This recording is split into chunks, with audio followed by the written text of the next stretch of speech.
All right, everybody, welcome into another River Cats Tackle Sunday. We just finished up with Stand Day, and we'll just get things started with us right here. We've got six rods out today. Five of them are the Ancient Mariner and the River Cats Tackle rods. With the fifth rod, we have done it way down there. That one, that's our Sunbeam. It's made for Wells catfish over in Spain, but we don't use it very often. But we thought we'd throw it out there today and see what we can do. The bite is super slow. We are on full on spawn in June here in Missouri, where I'm at. So it's going to be tough. But that being said, the second biggest fish I ever caught was a 70 pounder, and it was smack dab in the middle of spawn. I fished all day long without a single bite, and all of a sudden the rod doubled over, and we wound up getting that 70 pounder in again in the middle of spawn. So we never give up hope. We always figure there's some big fish out there wandering around that might want a little snack. So we can throw some rods out, hang out together, chill out, chat, and just wait and see if something comes along. With that being said, also, we've got a couple more guys that's going to be joining us for sure. I know Jerry Parker, he's going to be popping up in here for too long as soon as he gets set up and ready to go. Probably get Mr. Zebco, Ethan Levi, he'll be popping in. And anybody else that wants to hop up, we're going to have the link posted at the top of chat right there. Just click that link, come on up and say howdy. Come out and hang out with us. Let's just hang out today and have a good time. Okay, it is really tough seeing this chat through this stupid. Man, I got the paid version of StreamYard and still got that dumb thing down at the bottom that blocks the chat. For all of that, there, from what I can see, it's 9:22 crappie barbecue in the house at 11:20. Bobby, I think, was the first one in. Bobby's out fishing today. Hopefully, he'll join us too. Let's see. Bobby saying hi to everybody. There's my buddy, my boss, my friend, Mr. River Catch Tackle, Mr. John Cyclone in the house. What's up, John? Good to see you. We've got the two, thing one and thing two, the JNS Signature Series rods out right there. Believe it or not, I've got that one set straight out and it's dropped straight down 2 feet off the bank. That's the only rod that's had a bite today is 2 feet off the bank. The rest of them are thrown out there a little ways and nothing's had any interest in them. We are getting a lot of taps on that rod right there, though. I figure it's just some little small Chinese channel cat pecking at it, but we'll see what we can do with them. We've got a 4/0 River Cats Tackle German steel hook on there. We downsized it, downsized the bait, maybe get on some small channel cats right off the bank right here. We'll give it a shot, see what happens. The rest of them, they're loaded up with pretty good sized baits. Got the 8/0 Crimson Red River Cats Tackle hooks on there. And we've got a couple of those two rods right there, the 10-foot Challenger rods. They've got the 12/0 German steel River Cat tackle hooks on those. So we've got some pretty decent sized baits out there. Hopefully something big will come along before the day's out. If it don't, then we get to hang out with each other anyway. And I got some buddies that'll back me up. They'll come up here and they'll keep us busy. Somebody's going to catch a fish somewhere. Okay. What the hell is that?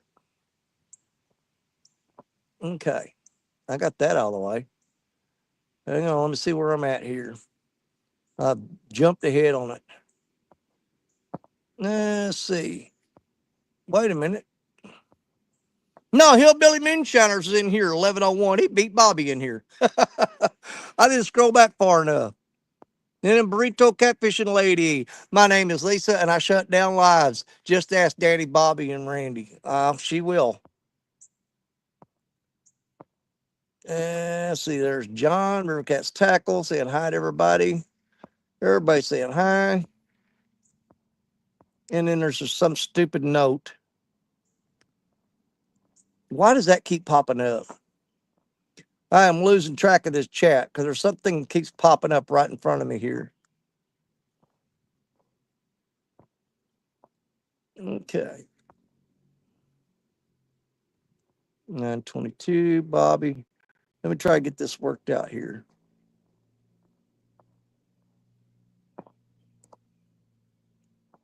That stupid thing is going to be in my way all day. It's just going to aggravate the crap out of me. Not looking for that. Dad, gummit, man. I can't, every time I touch that thing, it rolls the screen. Anyways, there's fun fishing adventures. What did I do now? Oh, let's see what I did. Quit doing that. Let's see, Cool Cash James, I'm sharing you out. I may have to turn this in TikTok mode where I can see the dadgum chat. I hate to do that, but here's the dealio. What I can do, I can put it in TikTok mode. Wow, what did that do? That ain't right. Okay, now my screen's like super huge.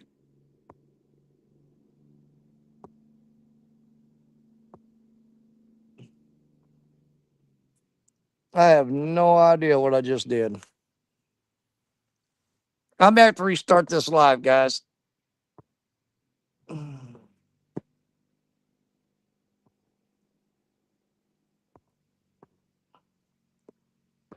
Oh, exit solo out.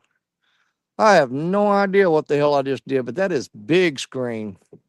Wow. I just hit some weird button. Now I can't see anything but the rods.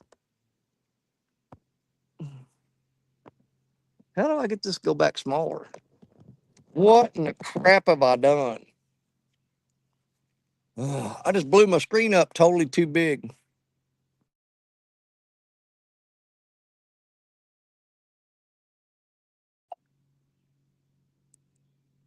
What in the crap?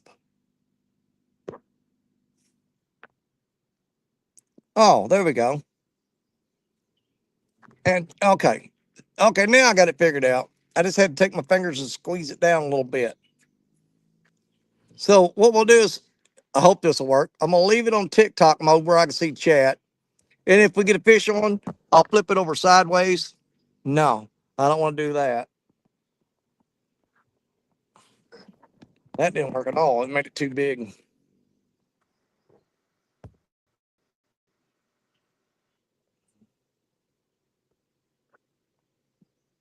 What in the hillbilly hell is going on?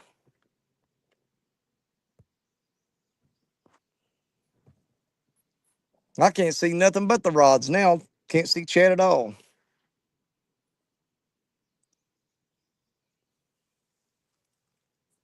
We should have went to the lake. What in the world did I do? Why is it me and technical difficulties all of a sudden the last 2 weeks in a row?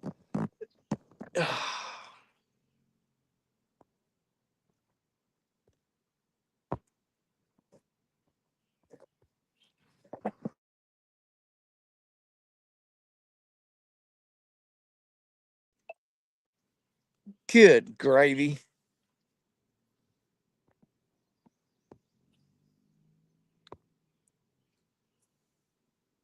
I'm gonna have to leave and come back, you guys. Just hang tight.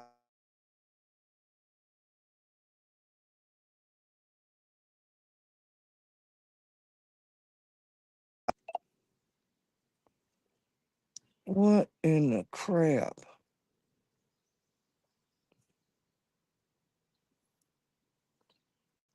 Man, I got my screen all blowed up and I can't figure out how to shrink it back down. Wait a minute, there we go. All right, I'm not touching it anymore. I'm gonna leave it just like that. What the crap, dude? I'm just gonna leave it like that.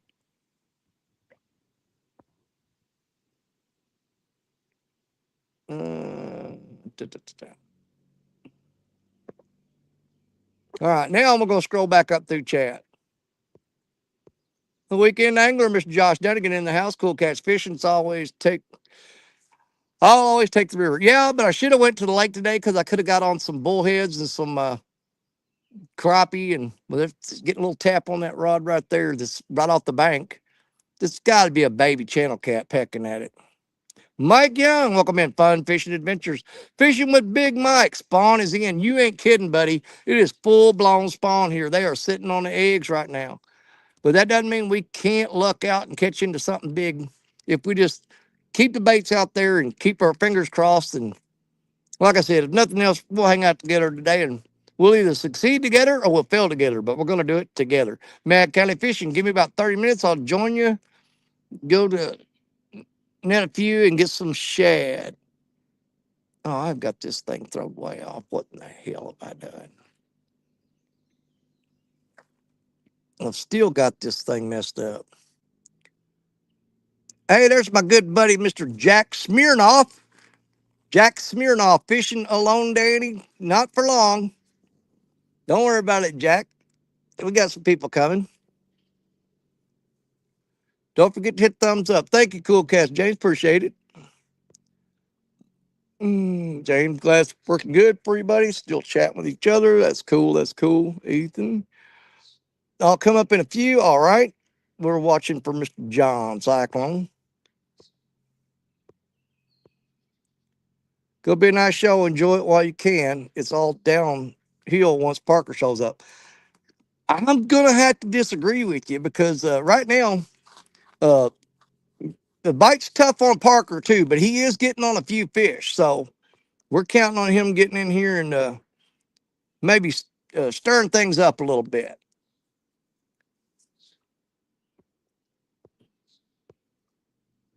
Hey, my buddy Rashad Smith. Man, Rashad, if you go back to some of my older videos, 3 or 4 years back, Rashad used to fish with me a lot. I mean, I got Rashad out here fishing one time and finally got him on a nice 30 pounder. He wound up catching a couple of them it was close to the last trip that we took together. But yeah, Rashad I used to have that 12-foot John boat and we'd load it full of gear and we'd run up and down this river in that boat. And I tell you what, it was sketchy because we about sunk that boat several times. There's Mary Mercifer, my Canadian sister. What is up? Good to see you. Love you to death, girl. At least that I didn't do it. There's Kevin Holland. It was good talking to you yesterday at the dam. You too, brother. You too. I wound up went back this morning trying to get some more shad, and I caught one gizzard shad. But we do have plenty of bait, so that's not going to be an issue. Especially when fish aren't biting, the bait lasts a lot longer. You know what I'm saying? You don't have to worry about running out of bait when the fish ain't eating it. Size matters, catfishing. What's going on? Good luck, brother. I thank you, thank you, thank you. Fishing and cooking with Mike Chavez. No, put it back. I hate TikTok crap. Yeah, but when I flip it over sideways, I can't figure out how to shrink it down. Chuck Thacker, what's up? Good to see you. Yeah, see, Chuck says he's about to get out. It's tough bite down here, Chuck. You may be able to go down there to the wing dam down there at Dawson's Point and maybe do a little better. I didn't really want to. I've got too much gear in the truck today, and I didn't want to park my truck there and walk down to the spillway. I mean to the wing dam because I don't like leaving that much expensive gear in the back of the truck. It's too easy for people to walk by and say, "Hey, I like that. I'm gonna take it with me." So we just don't give them the chance. You know what I'm saying? Not gonna give them the opportunity. For some reason, when I touched the screen, it magnified and it's like everything is blowed up really big to the point that half the stuff's off the screen. Yeah, for sure, I wouldn't either. Yep. Yeah, every time it seems like I leave a couple of rods or something in the back of the truck and walk through the woods and go down to the spot and walk a long way. I come back, and for some mysterious reason, the rods jump out of the truck and run off somewhere. So we just don't do that no more. If I know I'm going to fish that wing dam, I'll generally just take just what I need with me in the truck so I don't have any extra gear left in there. That one rod's still acting weird. I bet that's a gar. I'm fishing like 2 or 3 feet off the bank, and he keeps pulling the line tight and dropping it slack, pulling it tight, dropping it slack.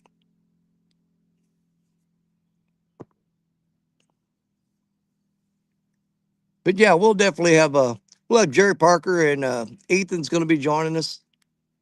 Until then, we'll just hang out together and watch these rods, and hopefully something is out there that's finally decided it's hungry and it's going to take a bite. We'll give it the best effort we can. Why in the hell? Show comments on stage. Oh, I've got this set on beta. No wonder. I'm gonna be somewhere around New Medford. That's where I'm at now, brother. I'm down at Cottonwood Park, right beside the observation deck.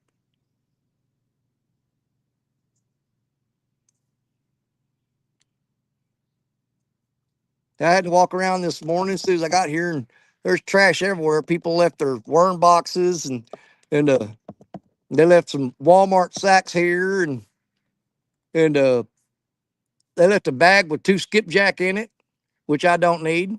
I'm gonna wind up throwing those skipjack in the river when I leave, and pick up all this trash and get it out of here. For some reason, here lately, oh, there's some more trash over there I missed. I gotta go pick all that up. I generally just pile it in a pile beside my tripod so I can load it up when I get ready to go.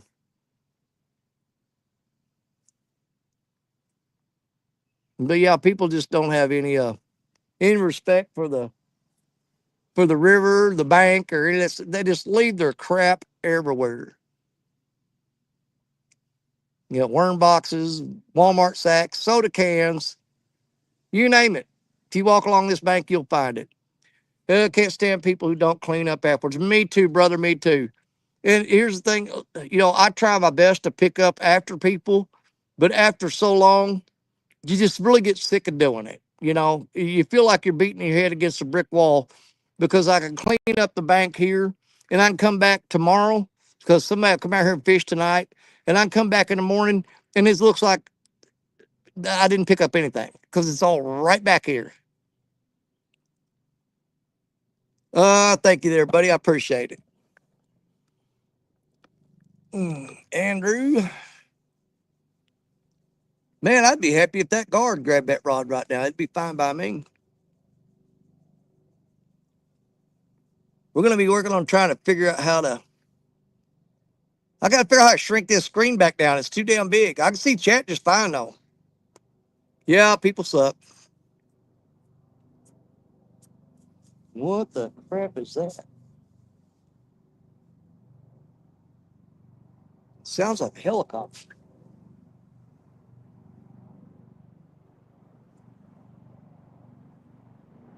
Good. Great. Oh, that's 2 cobras, man.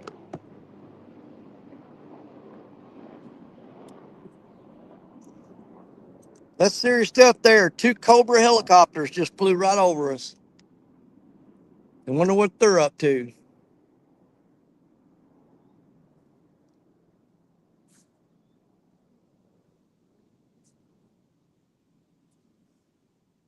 Did I put that on?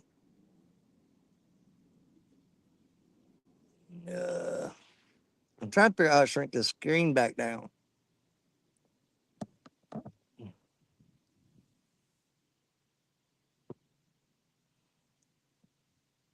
I can see the most important things though. I can see chat, and I can see down at the bottom there if a guest pops in, I can pull them up on there.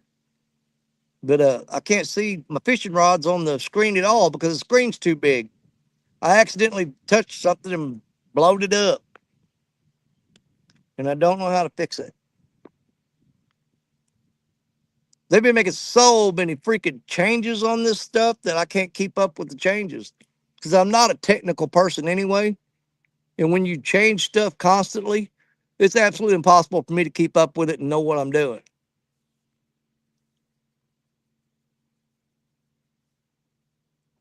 We can play with it a little bit, though, and see. That's like really freaking huge.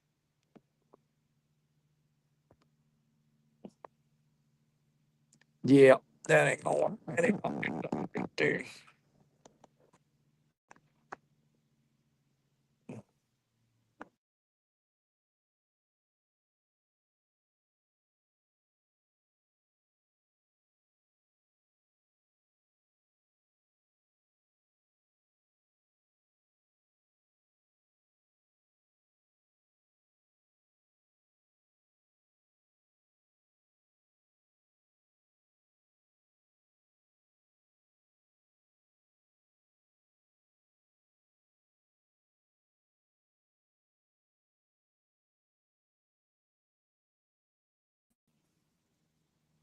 Nah, that might have worked.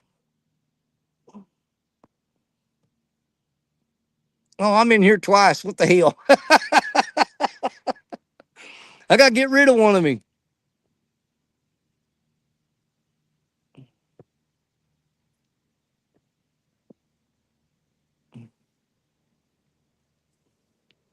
I had myself on the screen twice. I don't know how I did that.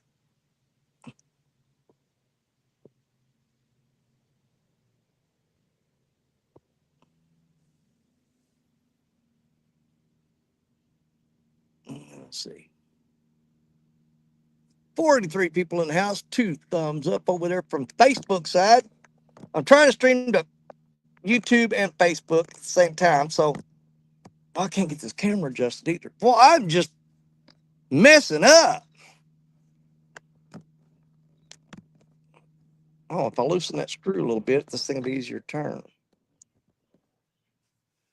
Oh, let's see. Hey, there's my buddy, Mr. Mike Greenwell, old bumping Mike Greenwell. We ain't called him that in a long time. Bobcat's kind of trying to steal the spotlight all the time. And don't you worry about it. Oh, Mike, man, that is one dude that gets on some big catfish. He got on one just the other day. He bumped up a big old fish. If you guys haven't seen that one, you need to go check out Mike Greenwell.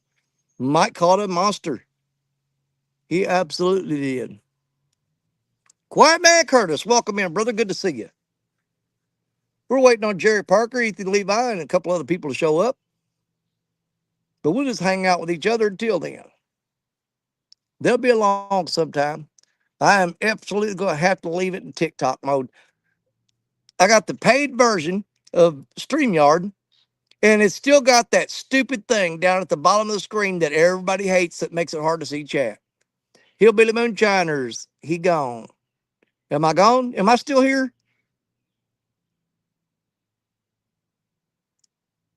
63-pound bumping yesterday. Yeah, I saw the picture, man. That was a nice fish, dude.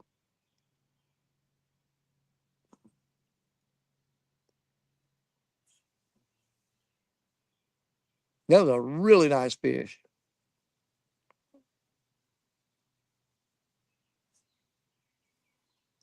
I caught a 63-pounder once. I was fishing.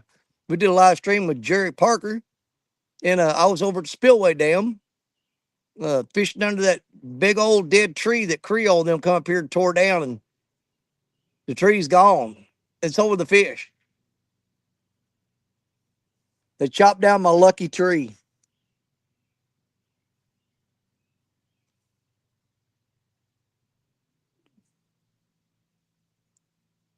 Let's see, 41 people on YouTube and 3 on Facebook watching. I'm sure one of them's my good buddy, Mr. Rashad Smith. I might have to get with Rashad sometime. When the fishing gets better, I sure wouldn't want to bring him out here right now. Because this is absolutely the toughest time of the year for us for catfishing. They are full on spawn.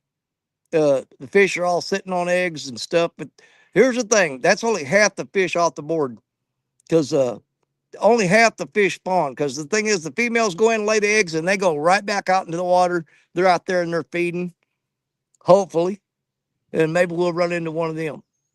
But the males are pretty much taken off the board as far as catching any fish because they're stuffed up into a hollow log somewhere or a log pile, log jam under the river, and they're sitting there raising them babies. That's what they're doing.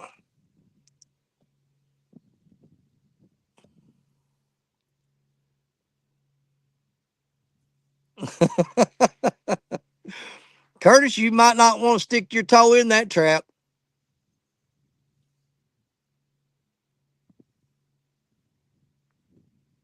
So you're going to provoke what you're calling the biggest troublemaker on YouTube. You're going to provoke her. That's your plan for today. Okay. Well, good luck with that.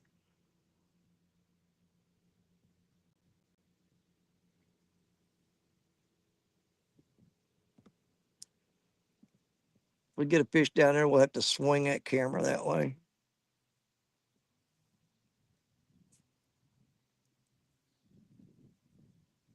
See, he started this days ago. Well, I know Curtis very well, and I do not doubt you.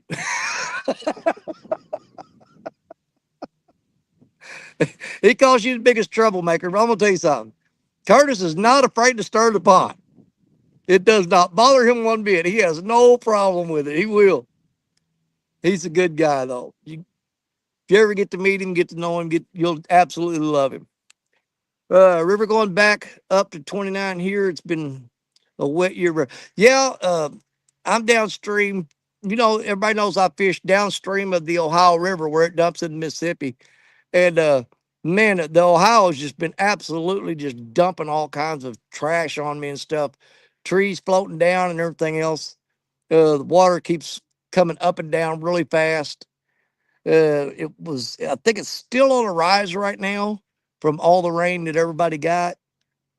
And uh, there's a lot of grass out there. I can't throw the rods way, way out like I want to because there's so much grass drifting along the bottom of the river that it just piles up on your rod. Next thing you know, you got 10 pounds of crap on your line. So we're fishing a little closer into shore and trying to avoid that. But it's just another handicap when it comes to fishing. But we don't care. As long as we get to come out here and spend time on the river, um, if we catch something, great. But if you know me, which most of you do, if I didn't have any fishing rods with me, I'd come out here and sit on this river all day long, just kind of chilling out because it is so peaceful and relaxing. And it's good for my blood pressure, my heart, and everything else. It's just it's my way to get away from work and bills and everything else. It's just the best therapy in the world. If you ever get a chance, just go out to a big river and take you a lawn chair and just sit there and just chill out. Because I promise you, the last thing you're gonna be thinking about is work, bills, and everything else. You're gonna forget all that. I mean, you sit there and look. I'm looking right across over at Kentucky over there, and right now I think all the fish are on that side of the river. If you're from Kentucky and you can get to that spot right there, you're golden. Because I done scared them all off this side. They're heading over to Kentucky side.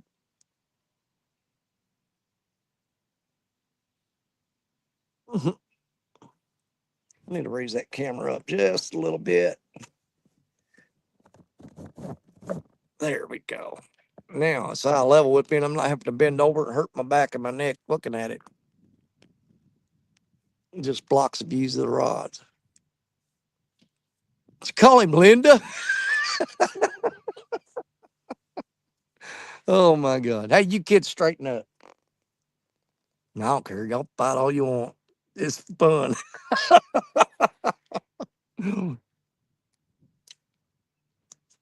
Dang, stunned. Did she just nickname Curtis Linda? Because I ain't going to forget that. Not going to happen. Oh, that's going into the books right there. Now there's something pecking on that one little rod right there again. Oh, he pulled down a little bit. I'm almost betting y'all because that rod is 3 feet off the bank. I mean, it literally is dropped straight down right there in the water. And I almost bet you that's some gar in there. But I've been seeing some other fish plop around in there that I know for a fact weren't gar. And I'm hoping one of them decides to eat that piece of shad that I got on there. Look, Lace, I'm staying out of this. Smart man. The smart man. Good idea. You got to choose your battles. Do you really want to die on that hill? I don't think so.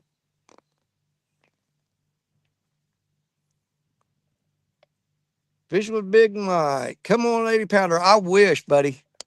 This is right where we caught our my 88-pound PB was right here in this spot. Well, actually, it's about 20 yards that way on the other side of that cottonwood tree.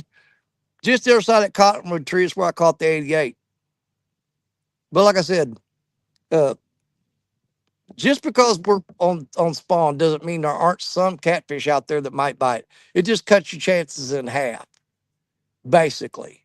Because half the fish right now are sitting on the beds. But you guys just kind of hang out and we'll just ride this monkey all the way to town. I'm really looking forward to next weekend, though, for sure. Next Saturday.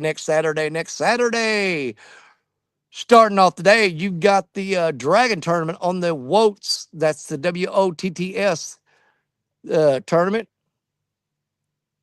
Uh, and following that is going to be the Kids Tournament on Muskrat Adventures. And I am definitely going to be there with my granddaughter, Cody. You guys haven't got to see her in a long time. But she will be fishing the Kids Tournament next Saturday in the afternoon. And you're just going to freak out when you see how much she's grown up. She has become a fine young little lady. I'm telling you, she's just meaner than rattlesnake. I can't lie. But she's still full of love and she's got a big heart on her and everything. And she's a great kid. She really is. And you never see her shine more until you get her out there on the riverbank or on the lake with a fishing pole in her hand. And that's when she really shows her personality because she enjoys fishing when I get her to go. But you know how it goes, though. Any people that's got kids or grandkids, man, once they hit 13, it's like everything in every priority in their life changes. And I get that because, we all did too. I don't know if that's a bite or a pile of grass bouncing that rod down there. We still got something tickling on that one right there, though. That was March 2nd, 2024, around 4:30 ish Central Time.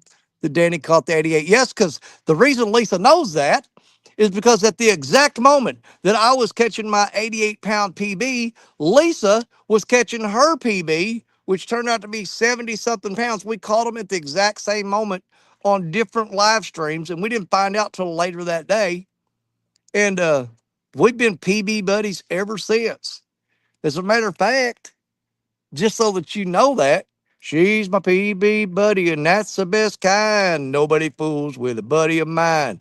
Old catfish catching PB buddy of mine, Miss Lisa Swain. Absolutely. Yeah, Lisa and I tag teamed them catfish that day, and I got one, she got one, and it was a great day. It was as far as big fish goes, it was the best day I've had for me myself. It's not the best day I've had for big catfish. Hands down, no doubt about it. I don't know if I could never personally beat it, but the greatest day for me was when I had my granddaughter Coda. We were over at Barkley Dam in Kentucky and fishing. It was the Fishing Fevers channel. He had a Fever Believer challenge, and Coda at the time, her PB catfish was the 8-pound blue cat. And on that particular tournament, she wound up landing a 39-pound blue, which is now currently her PB. Small Water Charters, John, that's Jon. Get the H out of here because he don't like you spelling it no other way.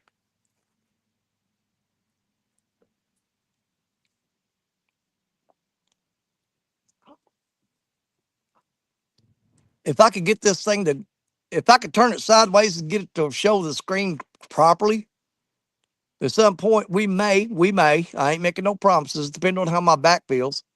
We may reel these rods up right here. And I've got a few snagging hooks that I made up last night. And we may try to snag some Asian carp. The HB silent anyway. My buddy John. If you guys have not checked out Small Water Charters, make sure you go check it out. He absolutely is a master of making videos and one of the most entertaining guys on YouTube. His editing skills, the music that he adds to it. If you haven't watched any of John's videos, you need to go check it out because it is absolute pleasure to watch. Carp snagging. We may do some carp snagging here a little bit. I don't know how well it's going to show up on this camera because I'm having to go. I'll tell you what, I'm going to contact StreamYard just like 100,000 other people have. Um, and tell them I'm sick of this little thing you got down here at the bottom of the screen that messes up my YouTube lives.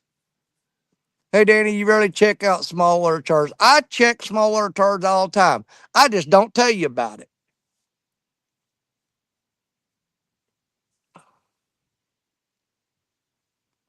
River Cat Stack. I will always remember that day. Yes, I will too. I try to remember the best days on the water, the best times fishing, and every time I go right back to Dakota catching that PB. And what made it extra special is we had Andrew Whitehouse from Size Matters Catfishing. He was there on the bank with us that day, and he was clapping and cheering Coda on.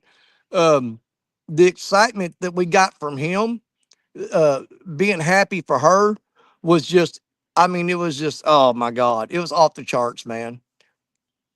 It was that was one of my best times of fishing right there that I can remember is that.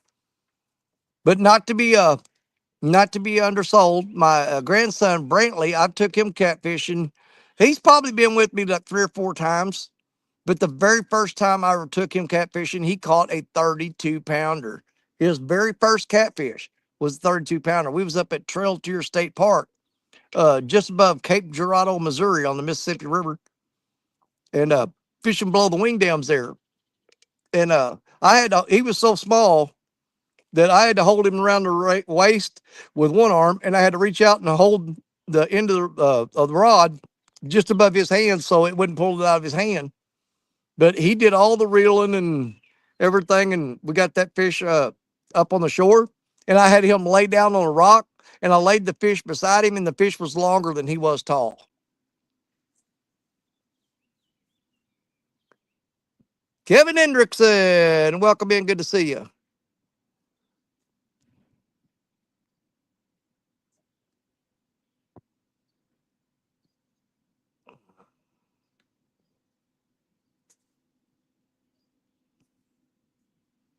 I guess I can go down and rebait that one broad because the gar are still hungry, and I'm sure they picked that hook clean. The only bites I've had today is on that little rod that's 2 feet off the bank, and they keep pecking at it, and I go reel it up, the bait's gone. And we'll just keep rebaiting until something grabs it the wrong way and gets on that hook, I guess.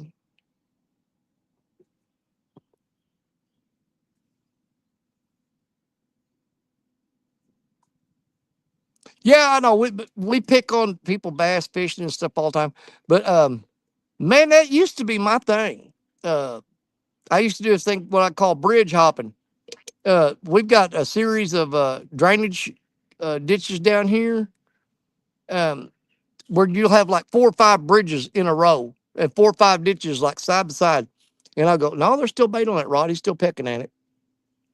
And I used to go underneath the bridge in the hottest part of summer is the best time to do it too, with a small spinner bait. And man, just slay the bass, dude. And you'd have like 4 bridges in a row, and you just go under the first bridge, and you catch all the bass from one side of the bridge, and you go up on the road and cross over the bridge and go back under there, and you catch all the bass from the other side of the bridge, and then you move up to the next bridge, and it's like I said, wash, rinse, and repeat. And man, you can sit there and just stay on those bass all day long doing that. Still no need to beat my bass PB. My bass PB is actually a 9 3/4 pounds. Hey, y'all ready to have some fun? Let's bring this fool in here. On, brother. Are you set up? Are you ready? You got a fish on? What are you doing? Ladies and gentlemen, Mr. Jerry Parker is in the house.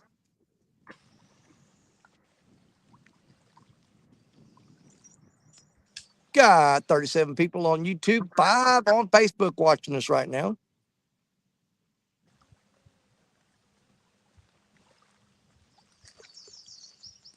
Man, I'm already wishing I'd have What's went ahead up, and drove Danny? up there.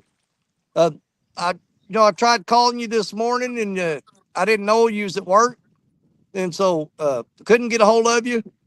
And I was probably a quarter of the way up there, driving up to where you're at now.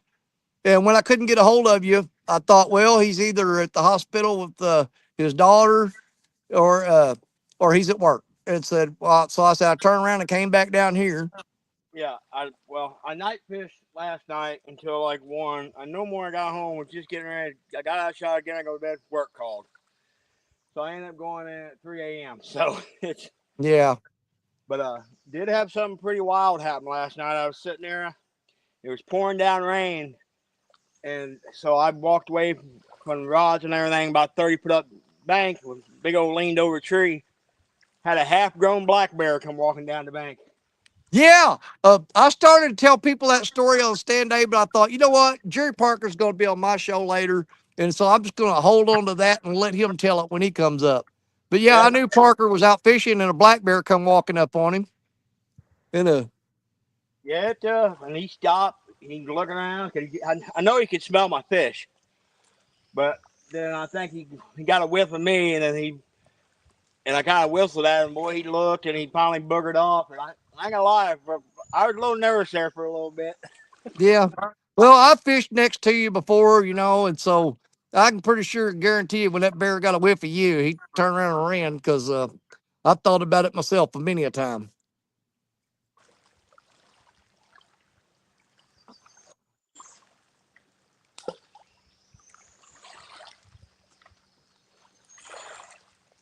Yeah, my PB bass is it was 9 3/4 pounds. Uh, and I caught it actually. I don't count it too much because I caught it on a farm pond, which had a bunch of hybrid fish in there and stuff. But it was on a private pond that they raise those fish to be as big as they can be. So it's big fish for me, but it's not one that I talk about a lot.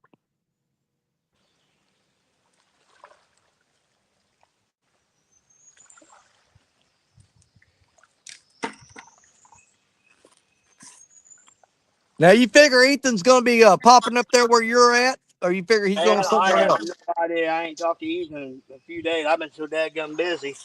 Well, don't be, well keep your head on a swivel because I'm almost betting and he shows up there.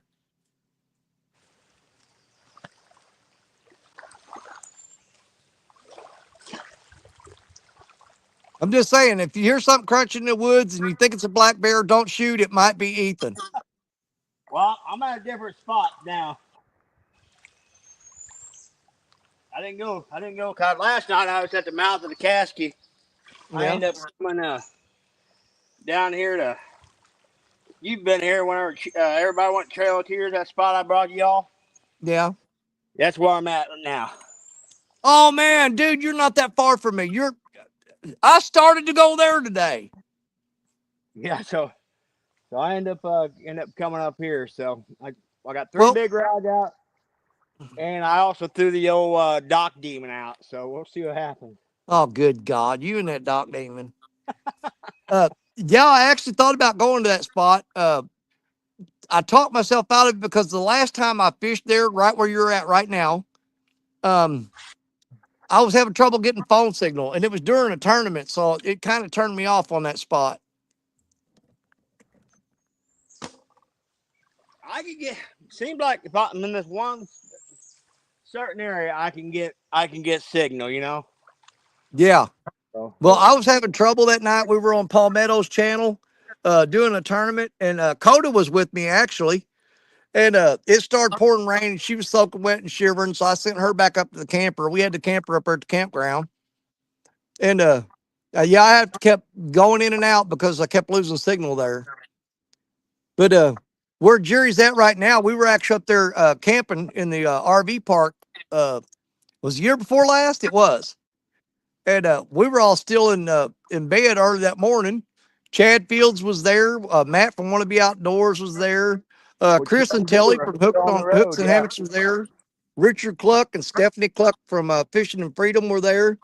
And we were all just getting up and having our coffee. And Jerry calls me on the phone and said, "Get down here. I've got a monster on and I need some help getting this thing weighed." And I ran out the camper door and yelled at everybody, said, "We got to go." And we ran through the woods and down there, and there was Jerry holding the big giant blue cat. And that's where he's fishing today. No, not there. The spot we left there, and we came when we went south to where I grew up, at 76 conservation area. That's where I'm at. Okay, you know what? I've never fished that spot. Yeah, you did. Remember me, you, and Chad and D? We all road trip down here, and you guys ended up going up towards, well, you actually and Richard, I think went like, Oh, I know what you're talking about now. Yeah. yeah, yeah, I couldn't find that place if I had to again because I've only been there once, and that was with you. Yeah, because I had my cousin Austin Ormsby with me that yep, day. yep. Ton of debris in the river, and there wasn't hardly any debris like yesterday. And that, gosh dang, there's all kinds of debris today. Dude, I came here yesterday and was sitting here looking at this spot, and I thought, man, there's no way you can fish this. There were huge trees and everything floating down through here, and I drove over here to catch some bait at the spillway dam, and I looked out at the river and I'm like, holy crap, man, all the trees and everything were gone. There's nothing floating on top. I still got a lot of grass bouncing along the bottom of the river, that lettuce and stuff that's out there. But the big trees and the limbs floating down the river, they're pretty much all but gone. They were so thick in here yesterday, you could probably walk across the river just jumping from log to log. Well, the river right here, it crested early yesterday morning. So that's, I don't know, but we had quite a bit of rain last night, so I think that's where all this debris is coming from out of the creek. Yeah.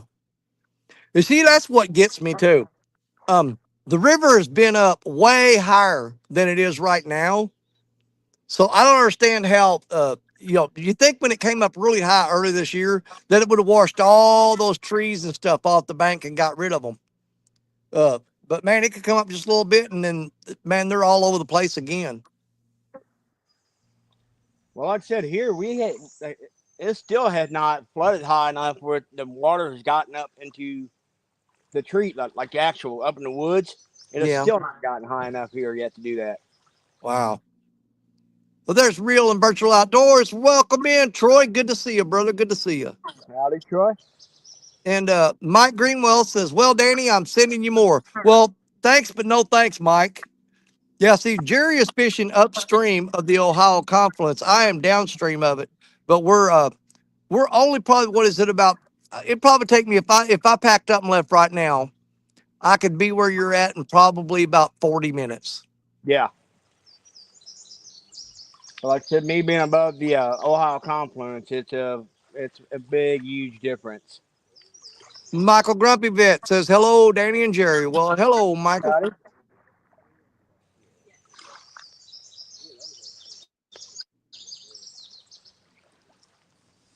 Yeah, I went ahead and I bought after the last weekend, I was having so much trouble with Restream app. I went ahead and bought the YouTube app. But now, for some reason, when I touch my screen, Hey, if what's I'm up, not buddy? careful, it blows the view up to where it enlarges it where I can't see nothing but just a small spot. Like I said, the river it crested last night, so I don't know how it's gonna do. But like I said, Well, I wish I knew what's pecking on that rod like that.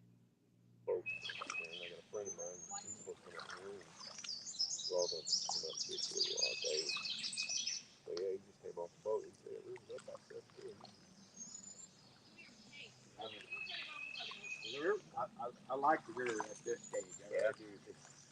I've caught some big ones in this area when I tell. So. We sure gonna try. We bought poles, and we can't. That's all we can do. Yes, sir. You said you were not both. All right, bro. Have a good day, man. You too. Hope you catch everything in there. Oh. Had some folks walk up on me. Kind of Yeah, pointing right. I'm having to keep moving around chasing the shade, man. The sun keeps moving up behind that tree, and I keep having to scoot over till it gets over far enough it's behind that big cottonwood tree, and then I ain't got no problem no more. Well, I'm in pretty good shape right now. I'm in shade right now. I'm in pretty good shape. So.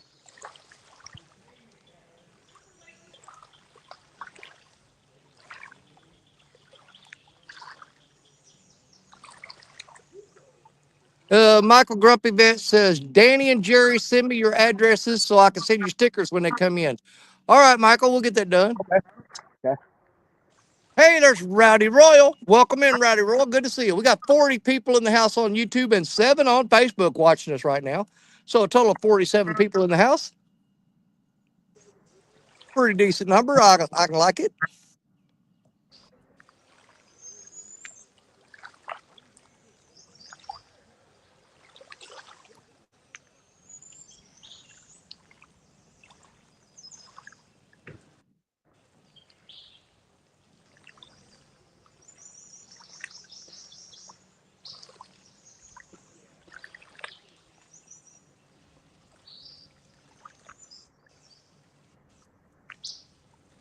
I got that one rod over there. There's a cotton picking Lay's potato chip bag out there in the river. It's hung up on the line. It's just Like kind I of go dripped off along there. It on wrapped around my line. It's hung on there.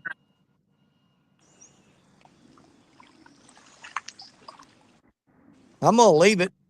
Maybe there'll be some potato chips in there start falling out of that bag and chum the water right from other rods here. Tanya Jones, pal, you're making me want to go fishing. Well, Tanya, come on, go.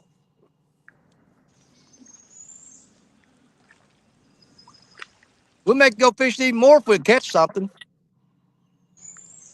Yeah, this is the last time I'm gonna be able to go for a hot minute. We leave for like work vacation trip Tuesday Yeah, Wednesday morning. you're going to Hawaii first, right? Yes, going to Hawaii is like a work. It's like a work vacation type feel. Yeah. I'm gonna try to do a little fishing while I'm in Hawaii. I ain't gonna take my rod. I'll have to pick up a rod or something from a Walmart or something over there. But I'm gonna try to do a little fishing over there. Then, like in July, we're gonna go on our actual vacation in July. Yeah, that's the one going to Costa Rica, correct? Yes, and I am flying some rods over there. So So are you going to try to pack the rods up and take those with you on that trip? yes, sir. Yes, sir. Well, we'll all be looking forward to that. Let's see. Uncle Jeep, what's going on? Beep, beep, Uncle Jeep. What's up, And Uncle? Uncle Jeep says, oh, geez, is Danny Stone fishing with that Parker guy again? Well, I fish with that Parker guy as much as I possibly can because, he's kind of an oddball, but man, we go together like two peas in a pod, man. I tell you what, I really enjoy spending time with him. And Uncle Jeep says, I bet you guys didn't know that Jerry Parker is the guy that calls you at 2 a.m. to let you know that your factory car warranty is about to expire. Yep, that's Parker.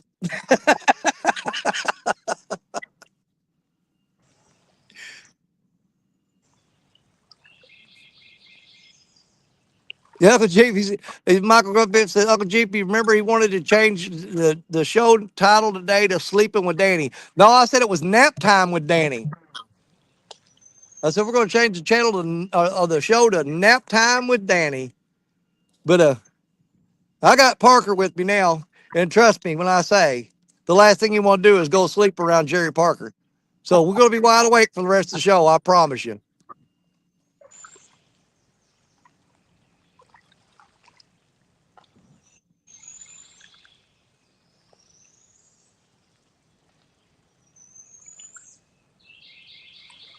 Yeah, I had about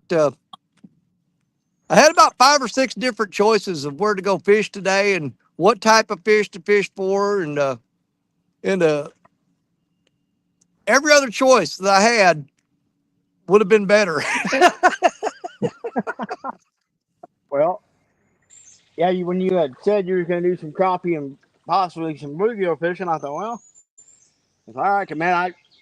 It was let's see, it had been Tuesday. I think it was Yeah, Tuesday. My oldest girl, she calls me. She knew I'd went in like super early, so she knew I was getting off like around noon. And she's right. like, said, Dad, what do you got going on today? I said, oh, gonna go home and do stuff around the house. So why don't you go catch some uh, bluegill and crappie? Me and Charlie will come over. We want to see you and Mom. We haven't seen them for a bit. So, all right, I can do that. Well, didn't know I'm frying fish, so I need to come outside. And they told me I'm gonna be a grandpa again. No, And so it wasn't about the fish at all. That was just a way to get over there and break that yeah, news to or drop that in yeah, your lap. and it's kind of like I said, Cheyenne wasn't supposed to be able to even be able to have a baby, you know. Right, I Just, knew that. Yeah, and so it was kind of a pretty emotional day. Then we had a bit of a scare night, Friday night, you know, because we thought something might have happened, but everything turned out good. But that was a long night there too, so I haven't yeah. got much sleep on last Well, I mean, weekend. uh, Yeah, I know in my heart everything's going to be fine. Uh, but because of the fact that she wasn't supposed to be able to have kids and everything, I don't blame her. I would, if anything, I think something's wrong. I'm running to the doctor every time. If I sneeze and fart at the same time, you're going to the doctor. You know what I'm saying? yeah, Because and there's absolutely nothing wrong with that. Because I know uh, this baby is an absolute blessing for her, and we all wish her the best. And I just know in my heart everything's going to work out fine. And then the kid's going to be born perfect shape and everything. Then it's going to start hanging out with you, and then it's all downhill from there. Then well, it was fine until he got with Grandpa and got corrupted. Michael Grumpy Vet says I got gifted a nice Abu Garcia Max 7-foot rod, cast rod, oh, and reel Friday. Nice. nice, very nice. Yeah, because Abu Garcia is top of the list. Probably at the top of the list for me for great reels. Of course, I'm using these Ancient Mariner Albatross 6000s. Those are absolutely my favorite reels, without a doubt. But man, I do love me a good Abu Garcia reel. I've got several of them. Yeah, I've got several. Well, right now I've been running pretty much all Ancient Mariners and Pin Squalls are what I've been running lately. Yeah. Oh, what's he doing?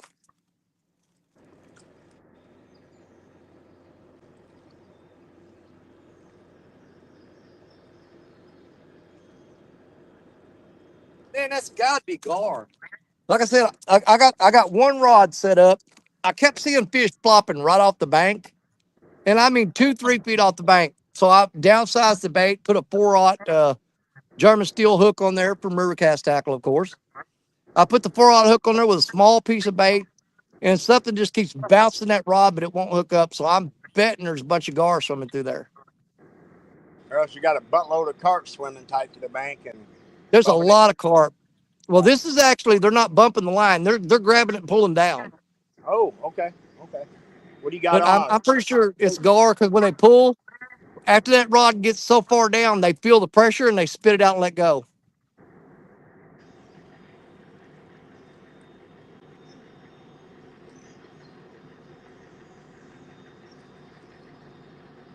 Man, I guess it's been heck, I don't know. A couple weeks ago, I was on the way home, and I decided to stop at a spillway to see if I couldn't catch some like buffalo and some carp for bait. Yeah, Well, I'm over there catching some buffalo carp, and a young gentleman shows up, and this spillway is just full of big old gar, and he's out there, and he said, got to talk to him, and said, man, I'd really like to catch one of these gar. I said, well, that's what you do. I gave him a 4-aught German steel hook. I said, put this little bobber on and put this little piece of cut bait on there and sit that thing for about a foot deep, and you'll have one real quick. Man, it wasn't about 10 minutes later. That young man was hollering and screaming, and I ran on my net for it. About a 4 foot big old long nosed gar, and he was just, it was like me or you had caught a 100 pounder, and I was kind of had to yeah, sit there and kind of reflect a little bit, like, damn, we kind of lose touch of that. yeah. You know what? That's something we used to do when we were kids that we'd love to do. We'd take a 20-ounce soda bottle and we would tie it on the line about a foot and a half above the hook, with no weight on there, and just throw it out there and then open the bail and let it free spool. And let you watch that jug swimming around out there for about 10 minutes, and then you close the bail and tighten the line, and you'd get them every time. Well, Hey, that's there's like eating Paul like, Boyd in the house from P&B Catfishing. Welcome in. well, even those old And, boys that catch some big old giant gator gar, they use a little bitty hook. oh, there's Uncle Lou in there. I said somebody say hi to Uncle Lou, and I missed him. I scrolled back a little bit. Uncle Lou's in the house. Howdy, Uncle Lou. Yeah, I've got that brand new rod that I got from John Cyclone. Uh, I've got that brand new crappie rod from Ancient Mariner, and man, I really started to take it and go down there and go after some crappie and even try to catch some bullheads on it today. But I'm kind of that rod's still in the pack in the sleeve. It's never been taken out, and I'm kind of holding on to that till next Saturday because we're gonna take I'm gonna take Coda to Baldwin for the kids tournament. And one of the rods I'm going to have her throwing is that going to be that 12-foot crappie rod with a spinning setup. Because I think it'll be a lot of fun for her to have that 12-foot crappie rod and sling it out there and catching those little 2 and 3 pound blue and channel cats on that crappie rod. That's going to be a blast. I hope you guys get a good overcast, windy day. That's what I'm hoping for you. It'd be nice. Yeah. Uh, like I said, the last tournament I fished up there, I caught 60 fish that day, and none of them counted because they had to weigh at least a pound. And out of 60 fish, not a single one of them was over a pound. They were all like 0.90. Well, here's a thought too, Danny.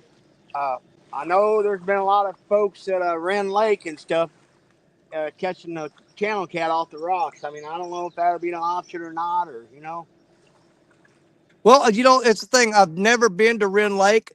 Josh Dunnigan was supposed to take me a couple times, but he'd have something come up and we'd have to cancel the trip. But when I go to Wren, I absolutely, Josh is one of the best. If you're going to have a guide to go to Crab Orchard or Wren Lake, Josh Dunnigan is the go-to guy. That's the guy you want to hook up with. yeah, he knows Wren like the back of his hand. Oh, no doubt. Man, that rod is steady bouncing. I'm going to go down there and see if that fish is on there.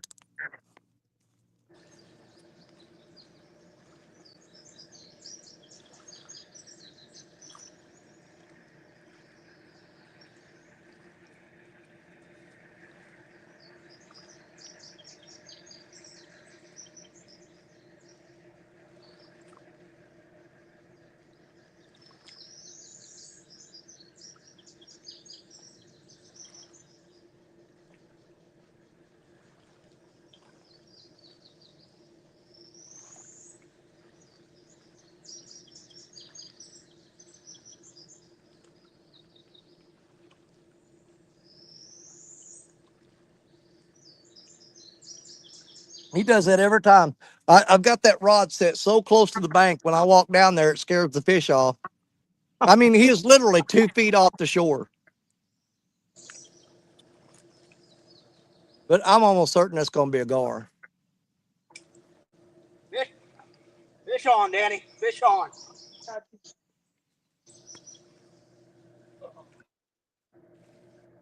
I had to normally get my bait bucket out of the sun. My fish was cooking. Hey, Danny, I got a fish on, buddy. I'm trying to get to you. All right, I got you.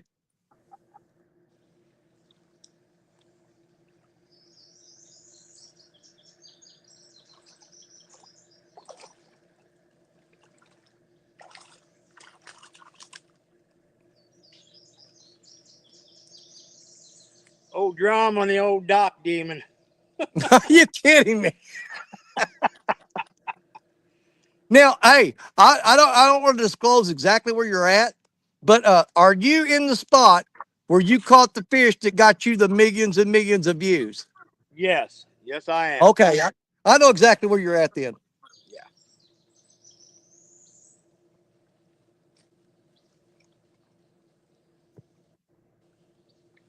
What's going on, little brother? What's up? Oh, Parker's out there drumming it. Oh man, that rod just went down hard. Crap, he still didn't pin on it. That's gar, dude. It's got to be a gar.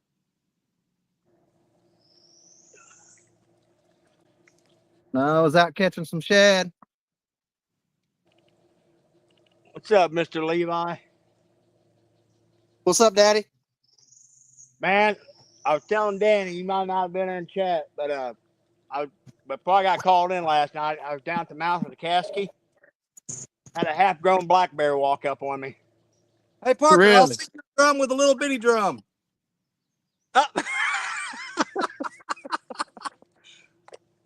Dude, he has got something Nope. has bit the crap out of him. Let me get that on solo real quick. Yeah, for some Where's reason that I don't have zoom? any access to the controls, buddy.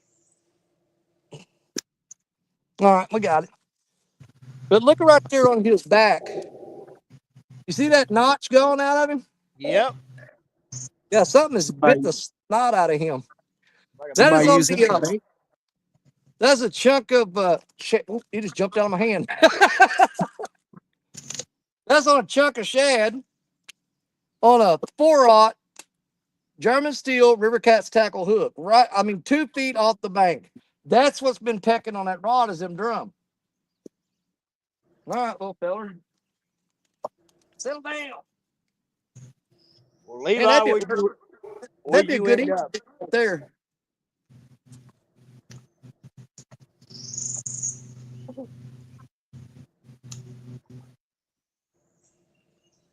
Now you watch when I'm putting this rod out.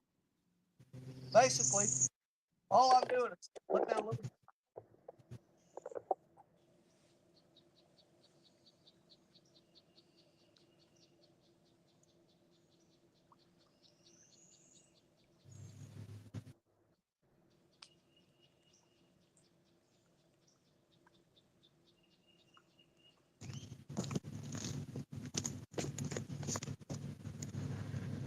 Yeah, I'm just pitching Hey, it right off the shoreline, right into the water.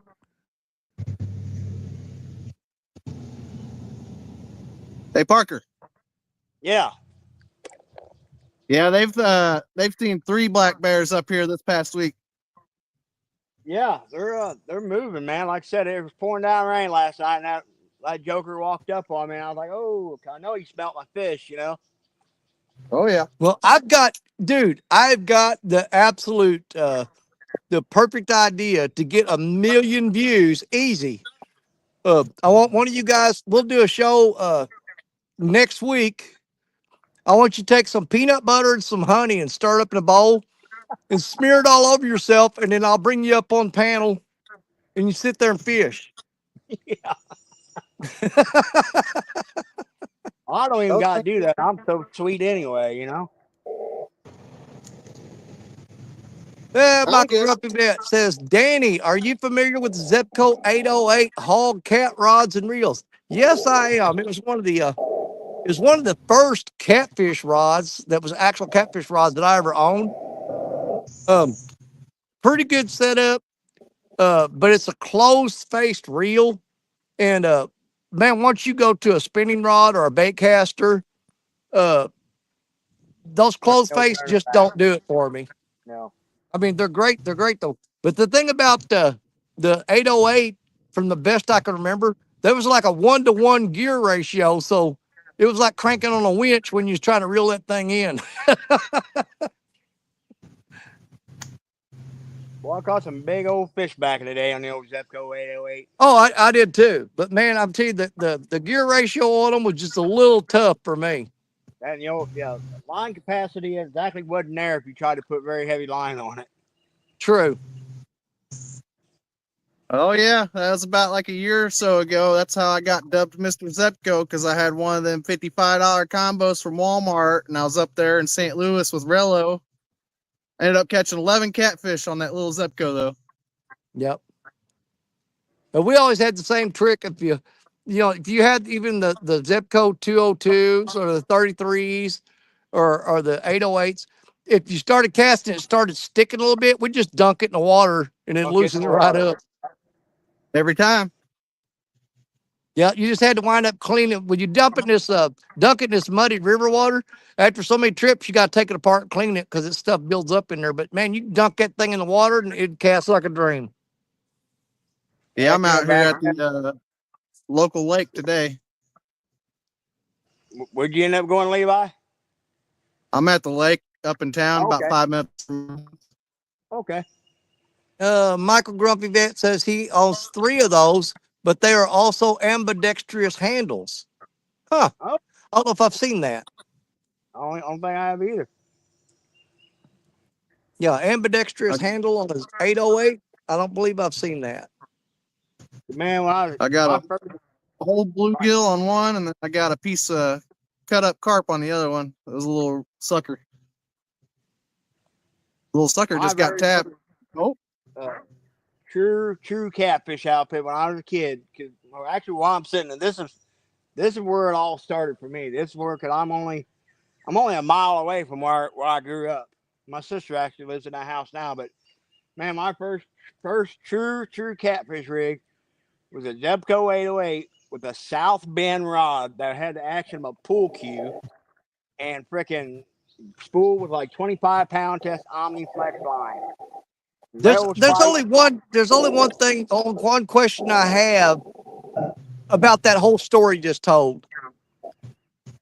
Yeah. When the hell did you grow up? Well, it's a work. It's a work in progress. I believed everything you said except for the growing up part. Man, I remember that old reel. Man. When the first couple true giants I caught that thing, man, I'd have to reel down and I'd have to walk backwards about 10 foot up the bank and then run fast as I could toward the water, cranking like crazy. I'd Yeah. walk backwards, run towards the bank, crank, and just do that and do it until I finally got them up where I could grab them. Yeah, there's Mike Lockhart in chat. Good afternoon, Mike. Good to see you. He says, Danny, have you caught anything yet? Well, Jerry caught a drum, and I thought, you know what? If Parker's going to do that, I'm going to do it too. So right after he caught his drum, I decided I'd catch one. So we've got 2 drum on the board so far. I'm sure Ethan had no problem throwing a drum or a gar up there for you guys here in a little bit. screw that. Do what? I said, screw that. No, you're going to. I guarantee it now. No. Yeah. This spot is good for eater catfish. I ain't never caught no monster out of here, but biggest I caught maybe 5 or 6 pound little channel cat. Dude, I love catching those channel cats like that. I'll tell Especially you what, in big numbers. Oh my God. that's the kind of place you want to use dip bait. You want to use like Secret 7 or Primo. If you got channel I was cat, just getting ready to say, me and my buddy came up here about 5 or 6 years ago. We had some of that triple S blood dip bait or whatever, and we hammered 30 cats in 2 hours up here. Oh yeah, they'll eat that stuff up. Yeah, You can't you can use it on the river, but you're constantly rebaiting because the current in the river just washes it off your hook. Yep. No, right here in the same exact spot I'm fishing. Actually, there's a big old trestle out here to my left, and I mean, you throw it out there, and 4 or 5 seconds later, boom, they come up and smoke it. You redip it, throw it back out there, and drop 4 or 5 seconds, boom, they'd smoke it. I mean, it was nonstop action. Yeah, and there's that Primo's bait. If I remember, it's got like that the fiberglass or the fibers in it and stuff. It does hold on the hook a little bit better, especially if you use one of those bait worms that's got the little grooves in it. Yep. Yeah, those are great for just go get a car wash sponge, and I'd cut it up into like half-inch chunks. Yeah. Yep. Take like another 3 or 4 aught circle hook, and I'd just use that, and you just wear the crap out of them on it. Yeah, they actually sell the little sponge rigs at Walmart with the treble hook in it. I just don't like using the treble hook at all. That's why I always did that car wash sponge thing with the single hook, because I mean I'd be kind of picky about what I was keeping, and if they were too low, I wanted to throw them back, and get all 3 trebles in their mouth. I mean, you jack them up pretty good. Yeah. Mike Lockhart, Danny, how many pound line do you have on Black Betty? Black Betty is spooled up with some 50-pound saltwater braid. It's not normal braid. It's something that I got off of a buddy of mine named Brant Peacher down in Florida. He's got a channel called Angler Up with Brant. And last time I checked on Brant's channel, I think he had like 2.8 million subscribers. But yeah, the braid that I have on Black Betty is that I got from him. He actually gave me that braid. He gave me a Penn Fierce 2 4,000 spinning reel and a couple other things he gave me the last time I met him down in Florida. Verlina Smith, my sister, what's going on, you crazy girl? Still come here. I'm sad I didn't get to fish with you guys today. Girl, that's all right, because you know what? We got the entire rest of our lives ahead of us. No matter how long that is or how short it is, I promise you, there's gonna be a day that you get to fish with us again and again and again and again. Who's that, Danny? V, Oh, my stalker. your stalker. Try again next Sunday, I guess. Yeah. I won't be with you next Sunday, so Well, I'm waiting to see what I got planned because, like I said, we're going to do the kids tournament Saturday, and so next Sunday, I probably, without a doubt, will go after crappie and bullheads.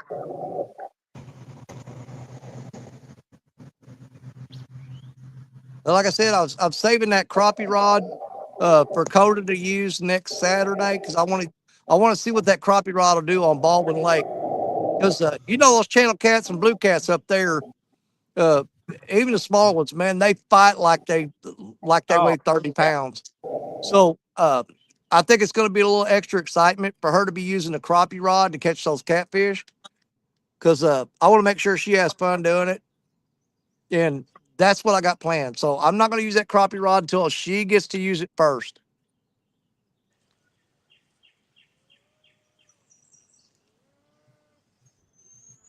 And put a spinning reel on there, some like 8 pound diameter braid.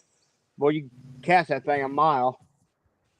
Well, Coda's got her, she's got her 10-foot spinning rod, Ancient Mariner rod that John and Spiron sent her when we were at CatCon, and they fitted it up with a 4,000 Ancient Mariner spinning reel. And Okay. it's still got the plastic on the handle. It's never left the house. So she's going to be using that rod next week. It's spooled up with some 20-pound braid, but that stuff is so small. I mean, it's like sewing thread, but it's 20-pound braid. And I'm probably going to put some 8-pound or 10-pound braid on that crappie rod. But it's going to be fitted up with it's on its way here now. I've got an Ancient Mariner 3000 spinning reel that will be arriving at my house Monday, and that is what I'm going to put on that crappie rod is that Ancient Mariner 3000 spinning reel.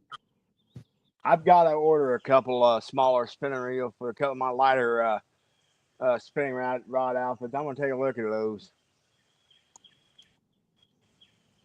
Well, dude, I'm telling you, the 3000s and 4000s that Spyron makes, uh, I was holding that thing in my hand by the handle before I put it on the rod, and I spun the handle on it, and I didn't think it was ever going to stop spinning. I mean, it just goes forever.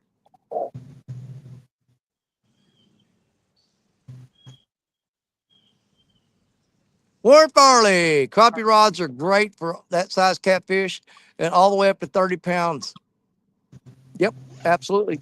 Well, this particular crappie rod we're talking about, uh, we were at Kentucky Dam, and John Cyclone was there, and he was throwing sabiki rigs, and he snagged into probably about a 30 or 40-pound spoonbill. And he fought that fish on that crappie rod for 15, 20 minutes. And we got it to within 3 feet of the bank, and then the sabiki rig pulled out of it. But he had that thing snagged in the side, and man, I tell you what, that was a hell of a fight.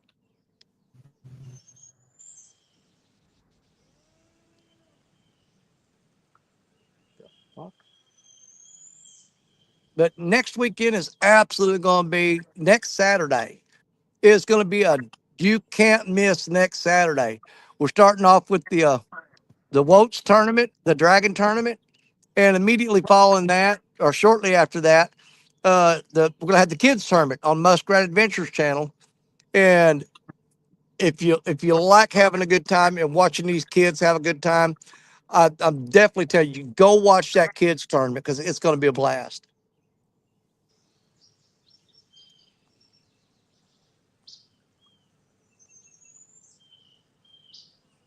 But the Woats tournament, that's WOTTS. That is the crap. Let me think. Way Out There tournament series. I think that's right.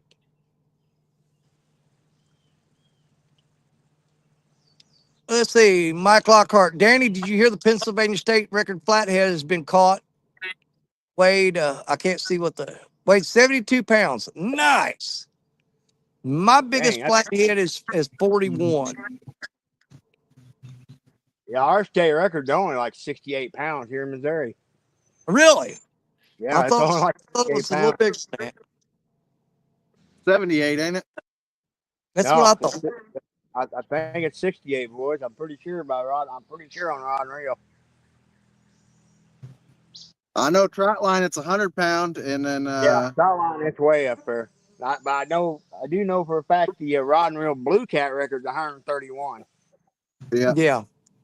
I've got that Uncle Jeep memorized. says, best fight I saw back in 2022 when Parker and Danny Stone were fighting over the last Cheeto left in a family sized bag.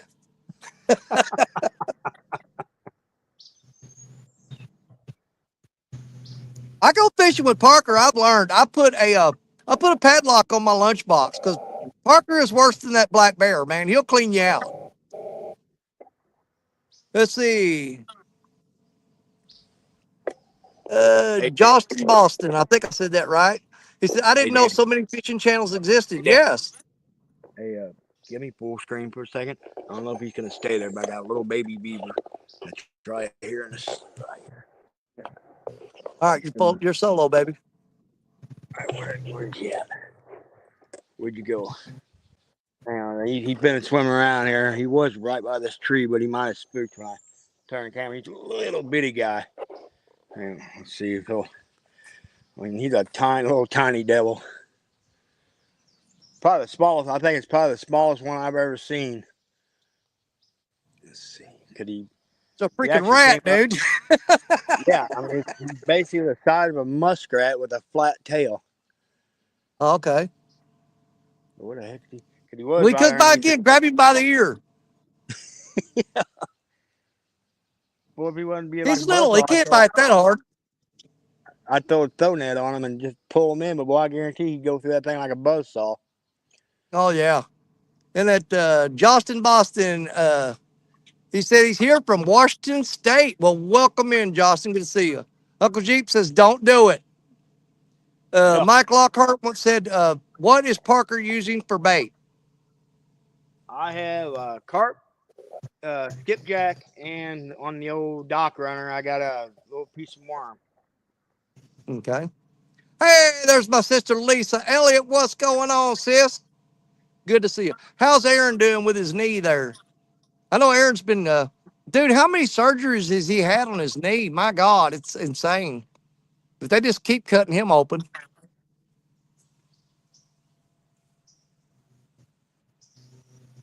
I'm pretty sure he's had surgery on the same knee a few times.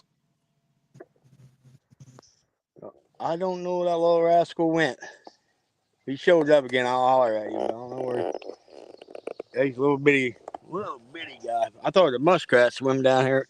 Well, I didn't say nothing at first, and I was like, "Oh crap, that's a daggum beaver." Dude, I had a river otter come by here the other day and was popping his head high up out of the water. At first, I thought it was a beaver when he was swimming, but then he stopped in one spot and he stuck his head straight up and was turning his head left and right. I said, that ain't no beaver. But They have, I guarantee you that thing weighed every bit of 50 pounds. He was freaking huge, man. oh dude, they've gotten so lousy thick around this area, and I'm gonna be the first. I'll admit I'm not a fan of river otters. I am not. Because they'll get into a farm pond and because they'll just kill just to kill, and they'll Oh, dude, we were trot lining on the Black River over there close to Matt from Wanna Be Outdoors, and we had trot lines set out, and we would go run them in the morning, and every hook would have a catfish on it, but the belly would be ripped out of them. And we was trying to figure. We thought it was turtles. I said, man, turtles are just ripping the stomachs off of these fish. And we went to run the trot line next day, and I was lifting up, and a dadgum otter had a hold of one of the fish, pulling its guts out as we lifted the line up out of the water. So the otters were just chasing, they were going from hook to hook on our trot line and just ripping the stomachs out of those catfish. oh yeah, whenever food's plentiful, they'll like on a bass, they'll just rip the cheek meat out, and that's it. Flyhead Yeah. same way, they'll rip the head meat out, and that's it. Well, they were ripping the stomachs out of these. I guess eating the liver and stuff like that. Yeah. Lisa Elliott says Aaron is doing pretty well. He started therapy last week. This was his second replacement on his left knee. Dang, that's got to be tough.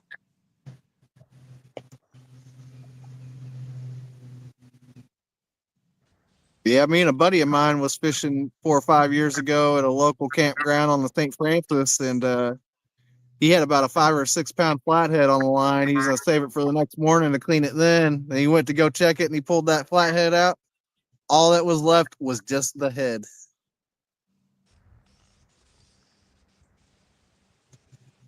We seen a family of 3 or 4 otters go by that night too. Oh no, they'll stick their head out of the water and chirp at you. Yeah. Oh, they were just Weekend swimming Angler down the says bank. beavers are destructive creatures. I introduce every single one to my good friend Mr. Glock.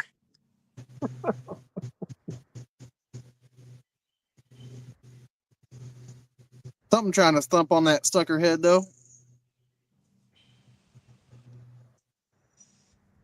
There's a lot of turtles in this lake too. Yeah, I got about 4 rods I need to reel up because they're bending over real hard. That means there's a whole lot of leaves and trash on the line. It's starting to bowl them over. It's built up on there so thick. So, well, I'm gonna sit here and cut up some fresh bait first, and then I'm gonna reel those 4 rods in and rebait them real quick. Let's sit here and watch Parker, I guess. Here. Let's go. Let's go skipjack.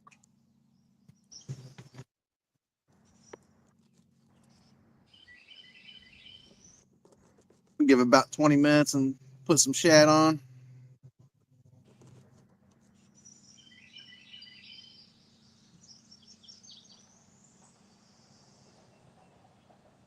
Yeah, after you let those lines sit in the water for so long, you start seeing them bend over and bend over more and more and more. It's just all that trash building up. Yep.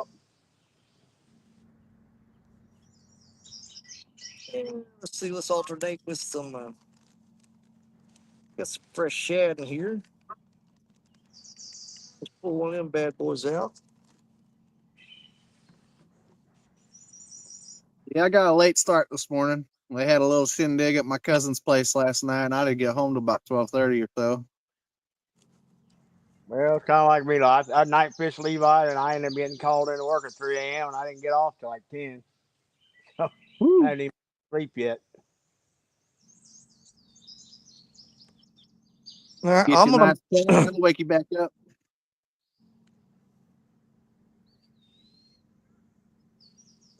Yeah, I got a little 3-4 inch bluegill on one and a little sucker head on that other one. The little sucker head keeps getting picked at. All right, I'm gonna reel up these last 4 rods on this left side here and rebait them and get them back out there. All right.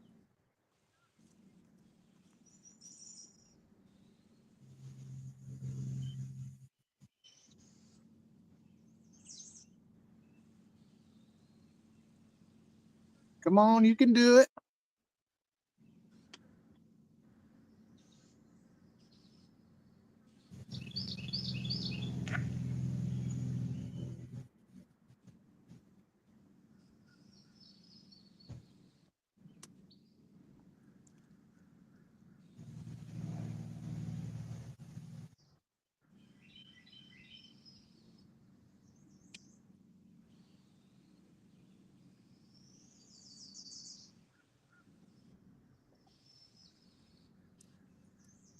Come on, commit to it.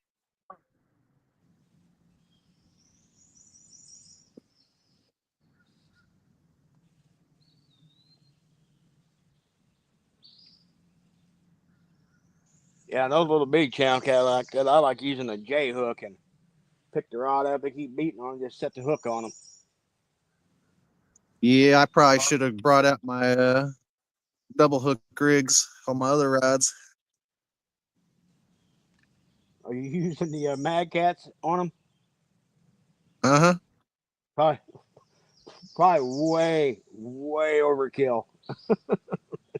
Oh, it is. Like I said, I never caught no monster out of here. My buddy had one. He about got a rod ripped out of his boat one night. He had it facing off the bow, and then something hammered on it and bent it almost 90-degree angle to the left side of the boat, and he went to set the hook and just snapped him off instantly. That Man, grass isn't super terrible, but it's still got quite a bit of grass out there. Levi ain't completely convinced there ain't flathead in that lake, you know?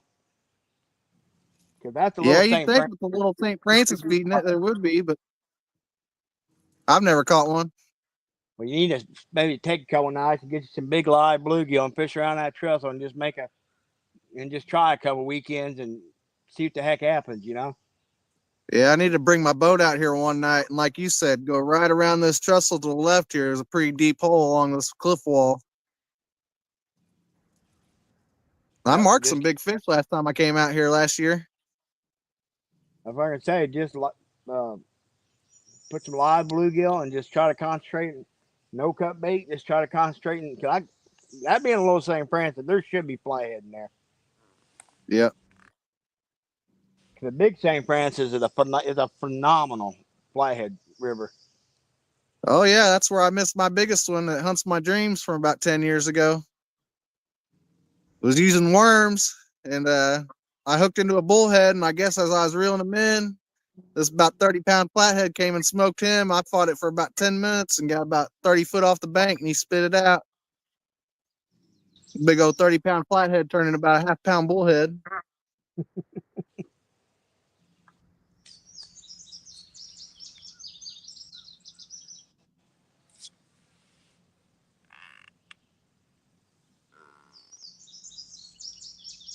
We give it about 10, 15 minutes, put some shad on there, see if I can't get one of these channel cats to communicate with me here.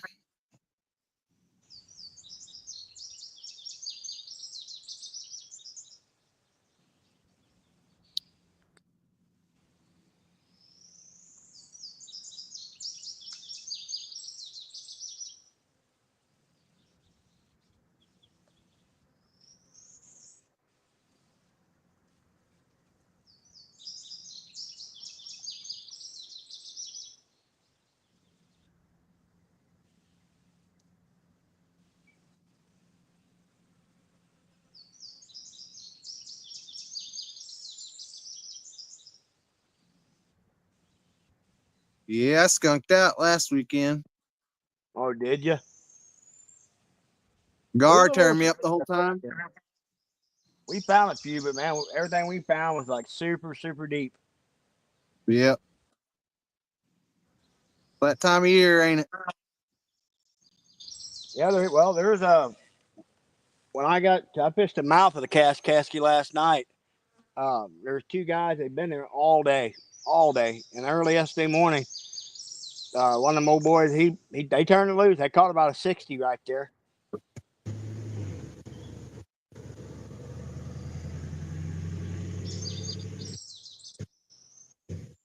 Oh, last Saturday when I got there was two groups of 2 to 4 people above the boat ramp between that and the lock. And then you look down that bank line all the way down to the mouth, there's probably 6 more groups of people, about 2 to 4 each. Wow. They had that entire bank line lit up Saturday. Well, last night I had people on each side of me.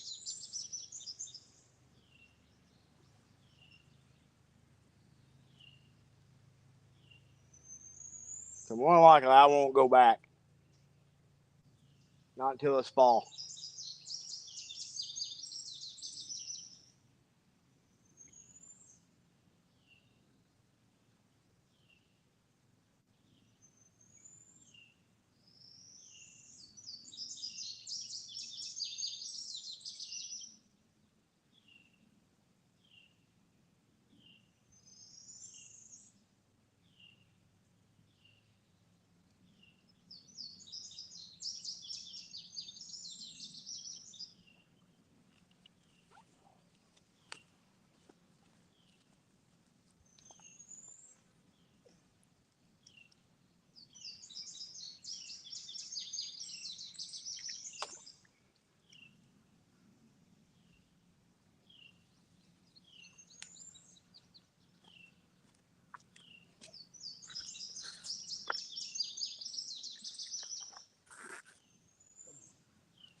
Man, I tell you what, that fuzzy stuff that comes off these cottonwood trees, that is some of the hardest stuff ever to get off of braided line when it gets built up on it.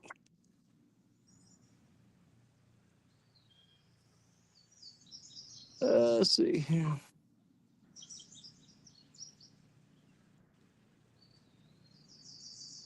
I gotta back up. I'm way behind in chat.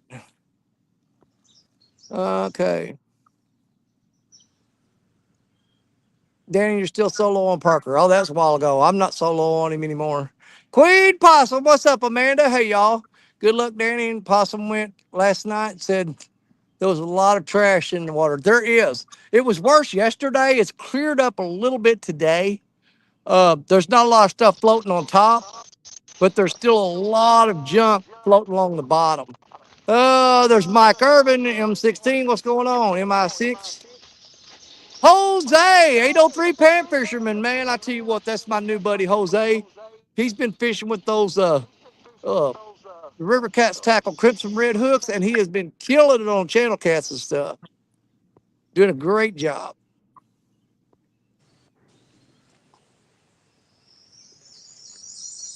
If you guys haven't checked out Jose, 803 Pan Fisherman, check him out. He's a good friend of mine. Awesome guy, loves to fish. Berlina Smith, Danny, Jerry, I'm going to need that date soon to catch the big fish. Don't make me come camp in your front lawn. Berlina, it's going to be after the spawn. If you came up right now, it would be super tough. It, I'm thinking August. Like, yeah, me too. August would be really good. Um, we can hit, well, I mean, up there where Jerry's at now, or we go Trail to State Park. We can go to I'm really wanting to take her to Tower Rock because her husband's been there a bunch of times. He knows where Tower Rock is. Um, Even if we don't fish it, I would like to take her there and just let her see, what a beautiful place that is. But let's try to set something up for August, and we'll get we'll get in touch with Josh Dunnigan. Hopefully, I can get Richard Cluck to show up. We can see if we can get him up there. But we'll make a big day of it.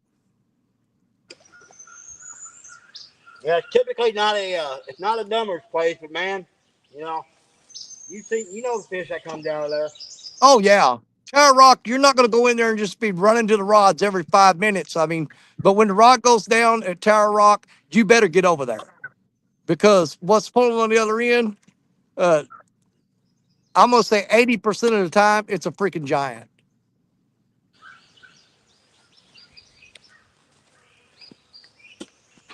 Let's see. Mike Lockhart says, Danny, I'm eating lunch, watching you guys fish at the same time. Well, I'm glad we can entertain you a little bit. River Rat 3030. Ernest, what's going on? Ernest is the 2024 Bank Angler of the Year.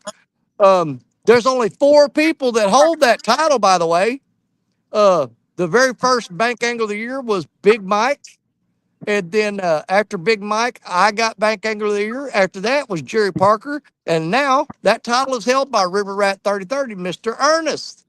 So that's the 4 people that have held that title. I didn't know if you knew that little bit of trivia, but it was Big Mike, me, Jerry Parker, and then you.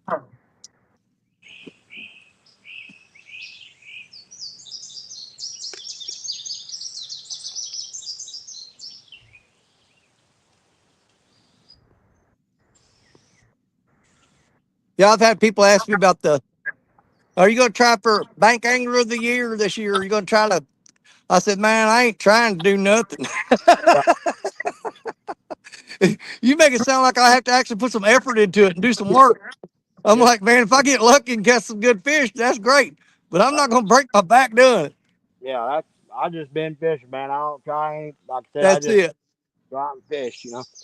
But I can't Well, complain. I've had as far as big fish, man. I've had a phenomenal year already.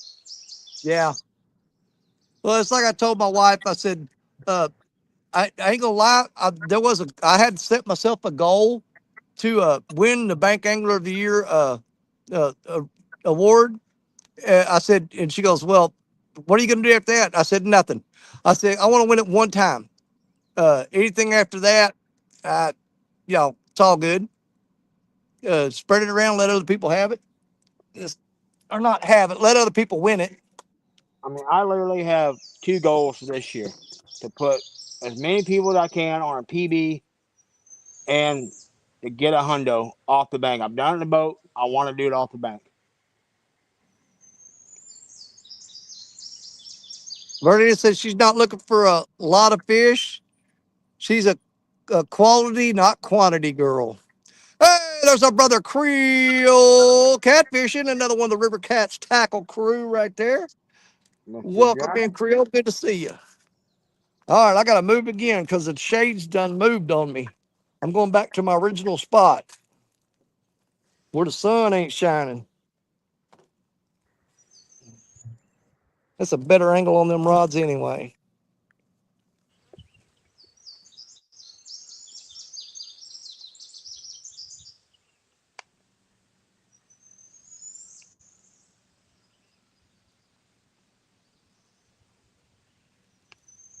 And we're back in the shade. Back in the shade, baby. Oh.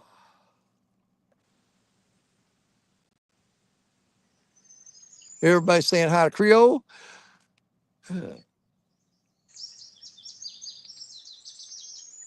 Oh, he said, River Rat checked the history on it. He said Chucky was the first bank angler of the year. I did not know that. I knew Big Mike won it a couple years in a row. I didn't go back far enough to see that Chunky won it. I can't even remember Chunky being a bank angler, to be honest with you. Once he got on the boat, that was it. Money, money, money, money. Yep. Money, money, money, money, money, money.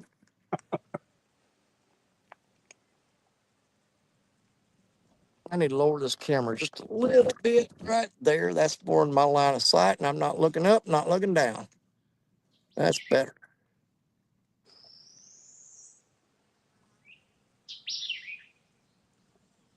Krill Catch says, road trip. Andrew is driving, going to pick up critical tournament equipment for the boat.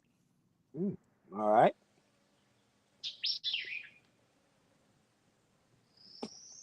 And Verlina said, there's the man who's putting me a big fish in the fall, Jeremy.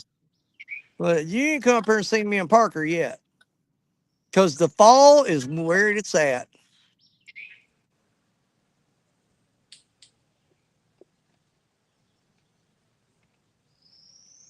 I'd, I'd almost argue the point that our best time for getting on good fish here is in the fall. September, October, in early November. Yeah.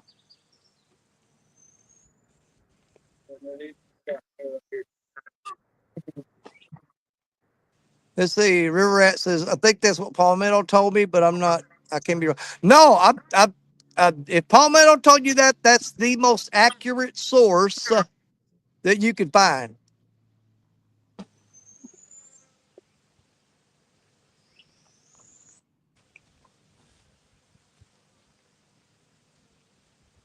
Today.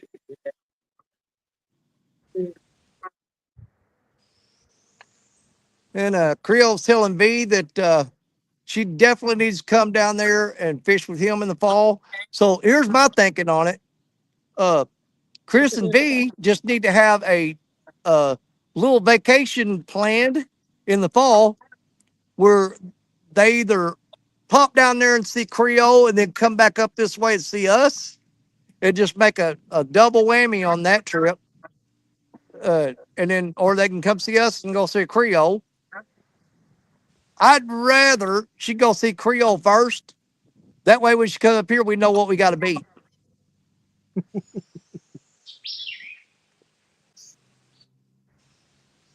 Hold on, Berlina says we are seeing Jeremy in October, I believe.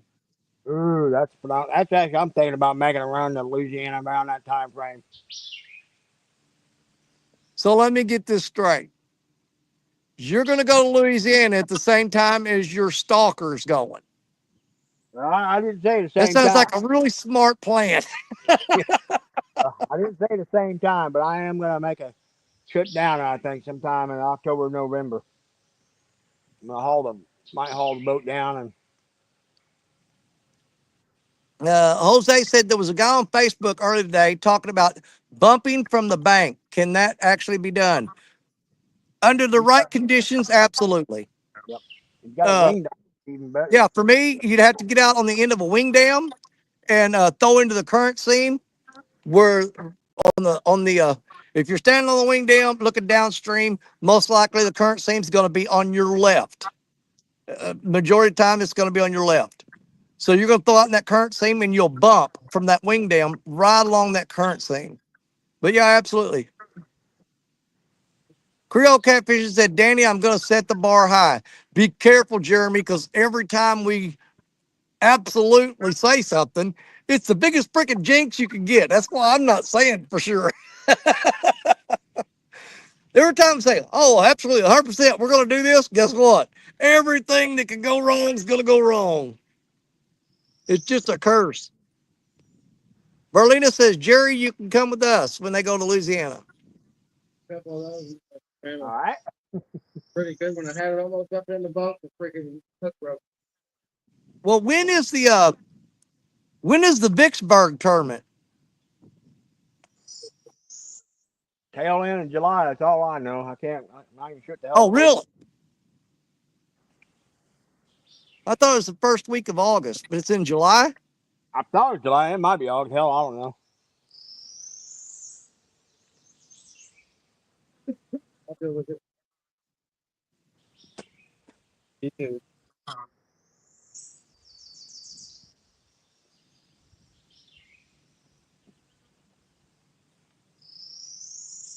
Now I started bringing some damn crawfish with me today. Um, that I wasn't planning on targeting drum, but man, those drum are coming up through here. You can see them swimming through the water, and they'll come right up to the surface and take off. Man, I'd be on fire with drum if I had them crawfish with me. Creole says Vicksburg is the last weekend in July. Yes.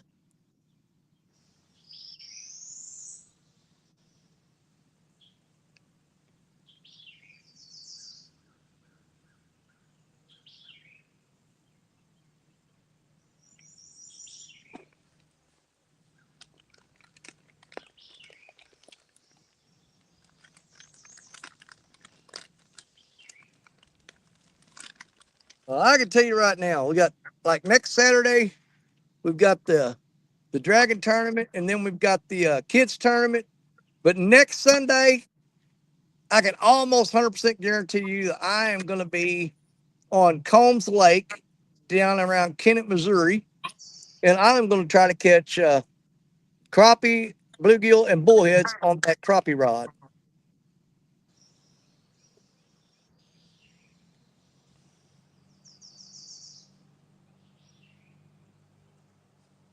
Well, friggin' 21st, we got the chicken tournament, don't we? Yeah, that's the thing. I'm going up to Baldwin for the kids tournament next Saturday, and I may turn right around and make that same trip the following weekend because it's going to be five a 5 bag limit, total weight of 5 fish. I know I'm not going to win that going to Baldwin, but I can at least get some points on the board. Yeah, I'm really fucking torn where I'm gonna go. Well, I'm gonna see what this river's doing first. I got a feeling it's gonna be falling like a rock.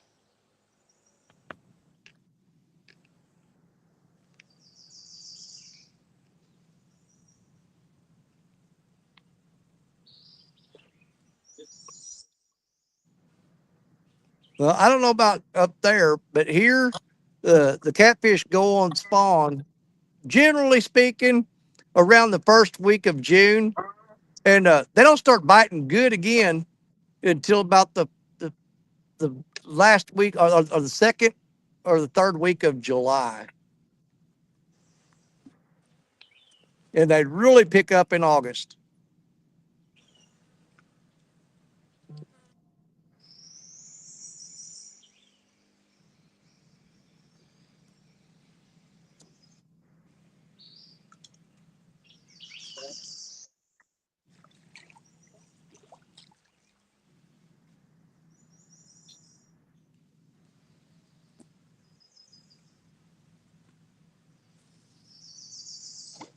Yeah, V says holy debris in Jerry's water. Yeah, I tell you what, just looking at this river today, where I'm at now, if you would have saw it yesterday, oh my God, it was like all hell had broke loose. There was trash floating everywhere. But I guess overnight it kind of cleared out a little bit, and it's way better today.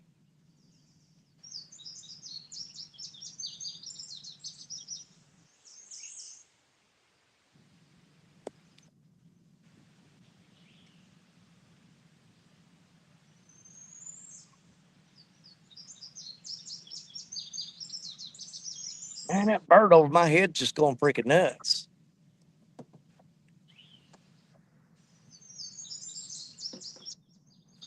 What do I have in the baking room here? Let me look.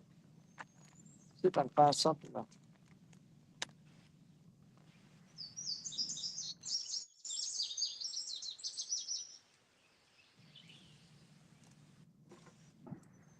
I got to rebait that one rod, but I need a really small chunk of bait.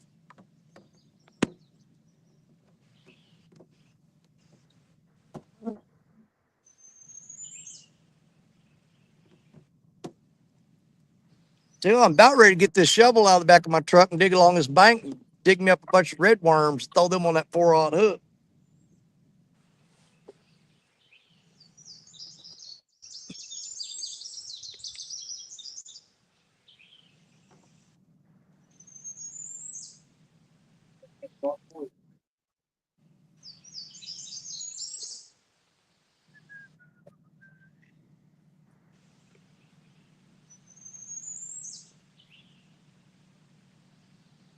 All right, I'm gonna rebait that rod that I've got throwed about 2 feet out from the bank.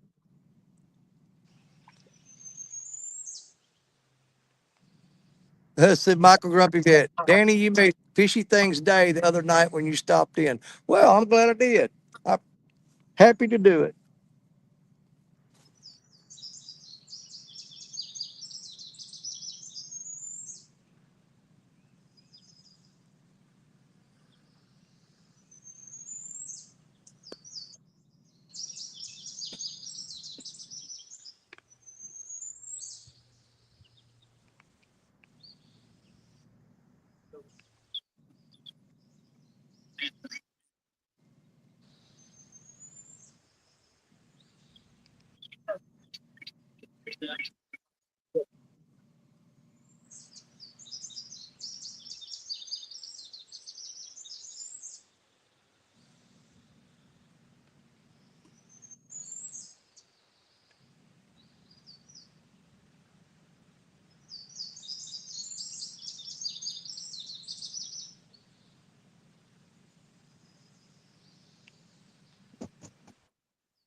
All right, got that rod baited up, freshened up. Yeah, I found a new channel the other night that I had never seen before. Is Fishy Things. And man, it's a pretty good channel. I was in there checking them out, and generally I won't just like subscribe to somebody just because I'm subscribed to. I'll try and get. I'll watch them for a little bit, and if I think it's something that I want to see again, I will hit that subscribe button. But I absolutely sub to that channel. Uh, Pretty cool people. Look like a lot of fun watching them fish and hanging out with them.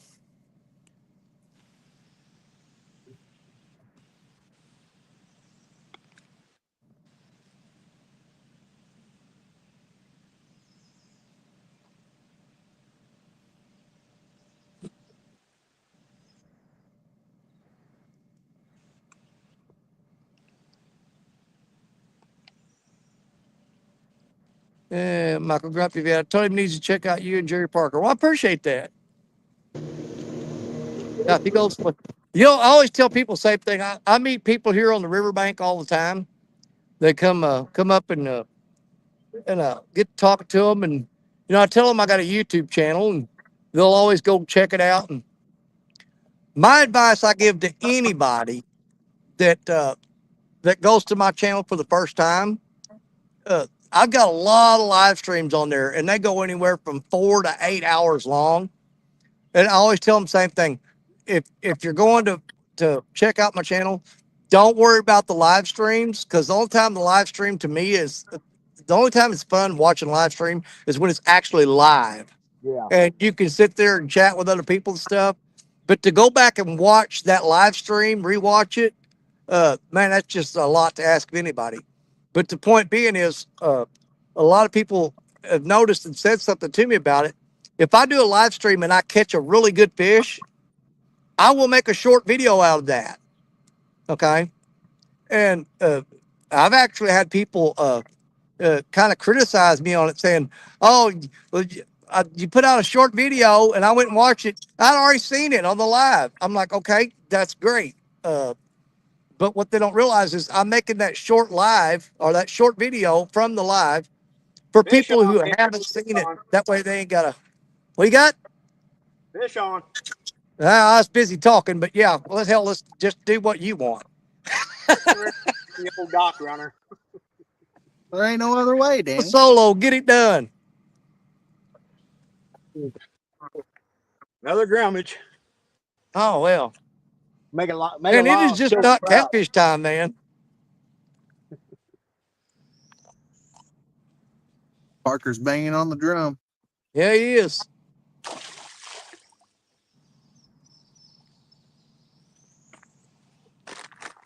They're fun on this little dock runner. I had something absolutely slam this little sucker a while ago. I mean, it ripped it over, but it didn't stay on. I was like, I don't think that was a Yeah. drum. I dropped the video this morning with me and my brother Cujo were fishing. I caught it. I don't know. It's That probably, big old carp. yeah, Yeah, I watched it on the way to the river this morning. fun little fight. Yeah, carp on the little dock runner.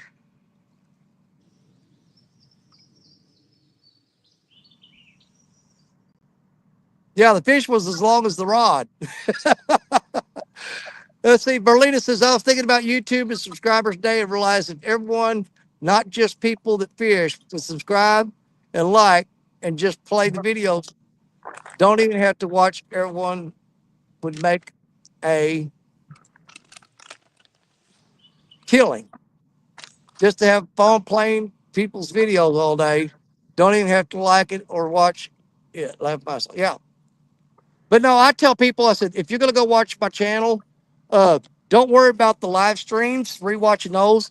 Because if I catch a nice fish during a live stream, I'm going to have a shorter video of that on there.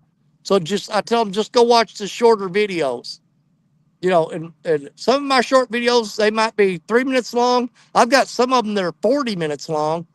But if you see a video that I made that's 40 something minutes long, there's usually a whole lot of fish caught on that video. That means I was catching a bunch.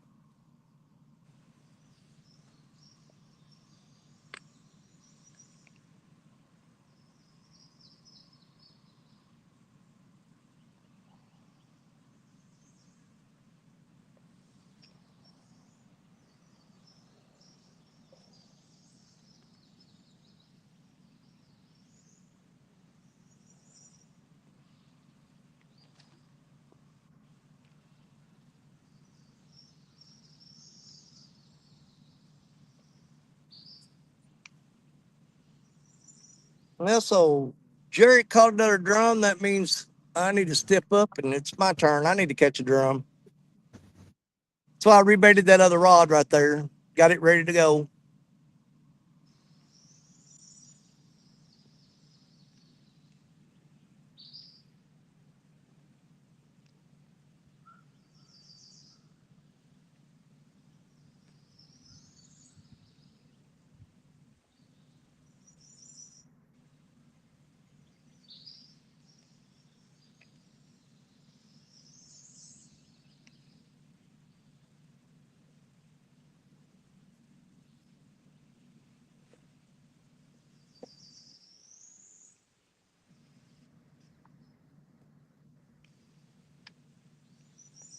Man, barge traffic is heavy today. I got three of them lined up. Man, there's like a barge, and then a small gap, another barge, small gap, another barge, small gap, another barge. I mean, they're almost running into each other going up the river.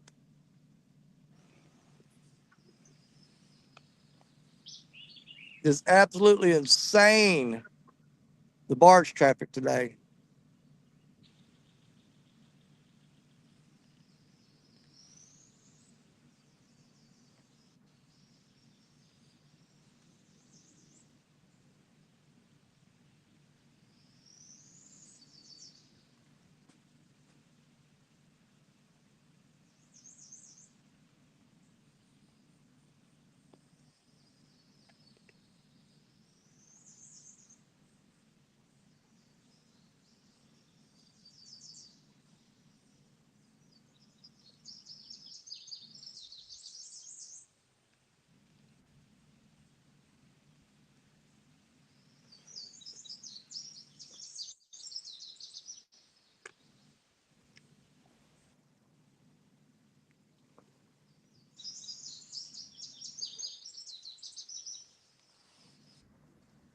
Hey, Mark, catfish and crappie, what's going on?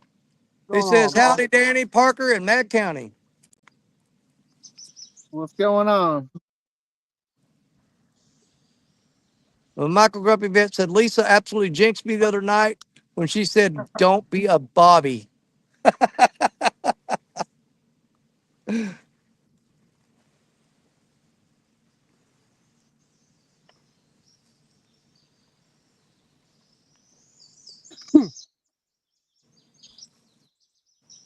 Oh, Don't start doing that crap.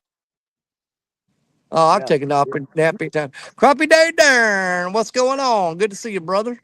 Welcome in.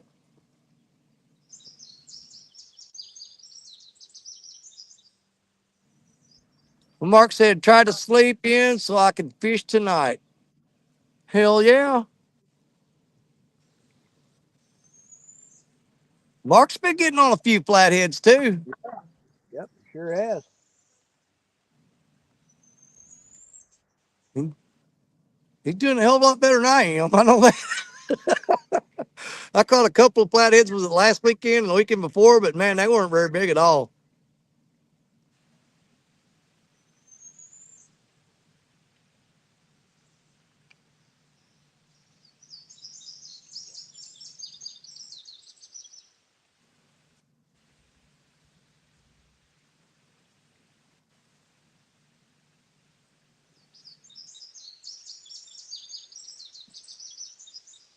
Yeah, Mark says just getting dialed in for the year.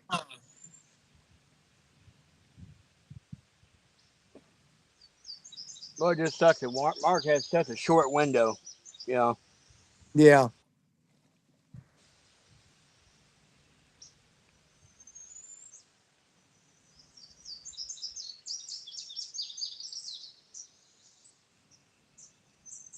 I generally watch him pretty much every year when he starts going after the flatheads.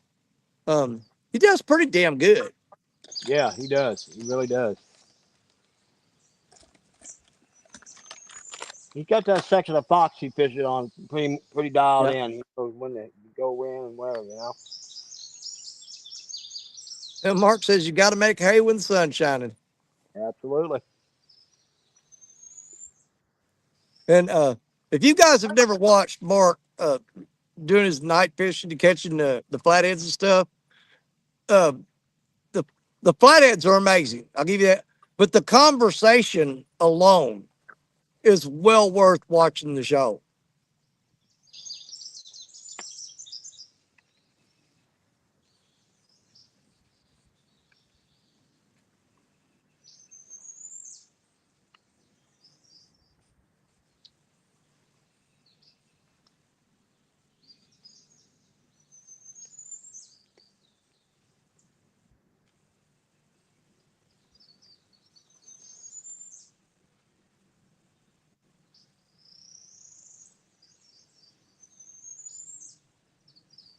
You know, besides it being on spawn, and I hate to be a person that sounds like I'm riding on excuses, but you know, besides the spawn, dude, I've said it several times, and I'll keep saying it.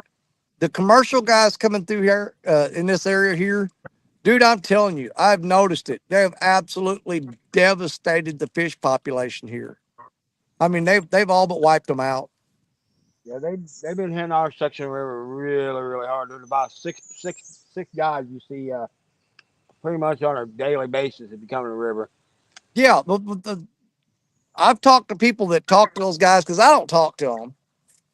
But there's actually three companies. I mean, they're actually companies that have employees. There's three companies that have been commercial fishing this whole area right here, and each company puts three boats down here. So that's nine boats setting out nets, lines, everything down here. And they're here every freaking day, dude. So you I was got gonna nine ask you, boats, and Parker, they're have you just seen absolutely your old taking it. boy? You what? I was gonna ask Parker if he's seen old boy where we got caught up in his net anymore. Yeah, you still running there. I guarantee you he's still there. As long as they're pulling those big fish out of there, they're not going anywhere. They're going to keep going until they don't catch anything anymore.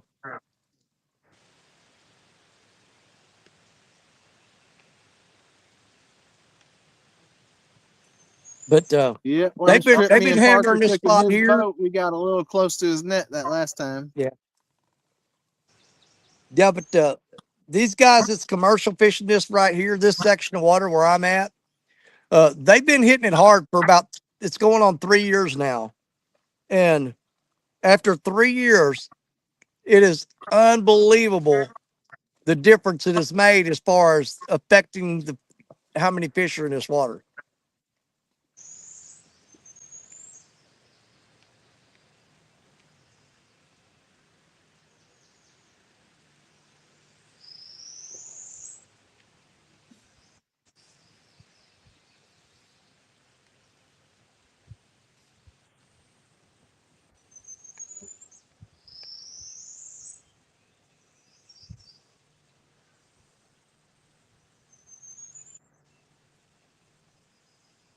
Yeah, I'm out here on the river today, and I'm serious as a heart attack.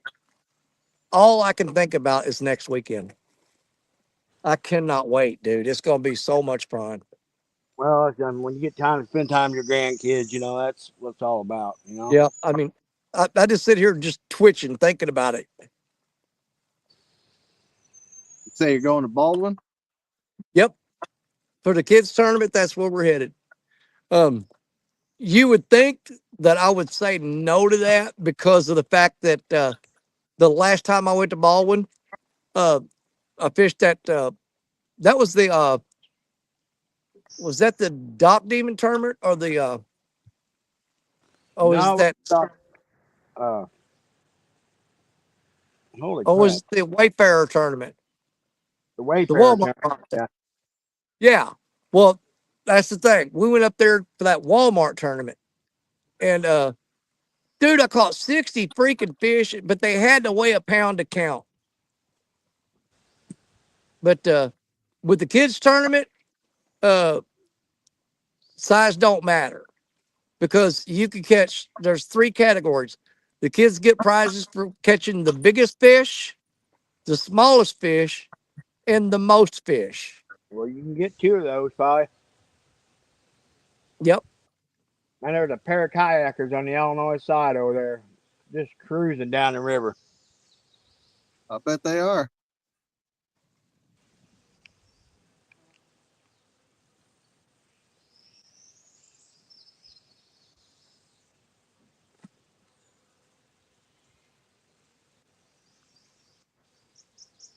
Last Sunday, Parker, there was probably about 20 or 25 kayaks that came off the main river up to the lock. Really? Big old group of them.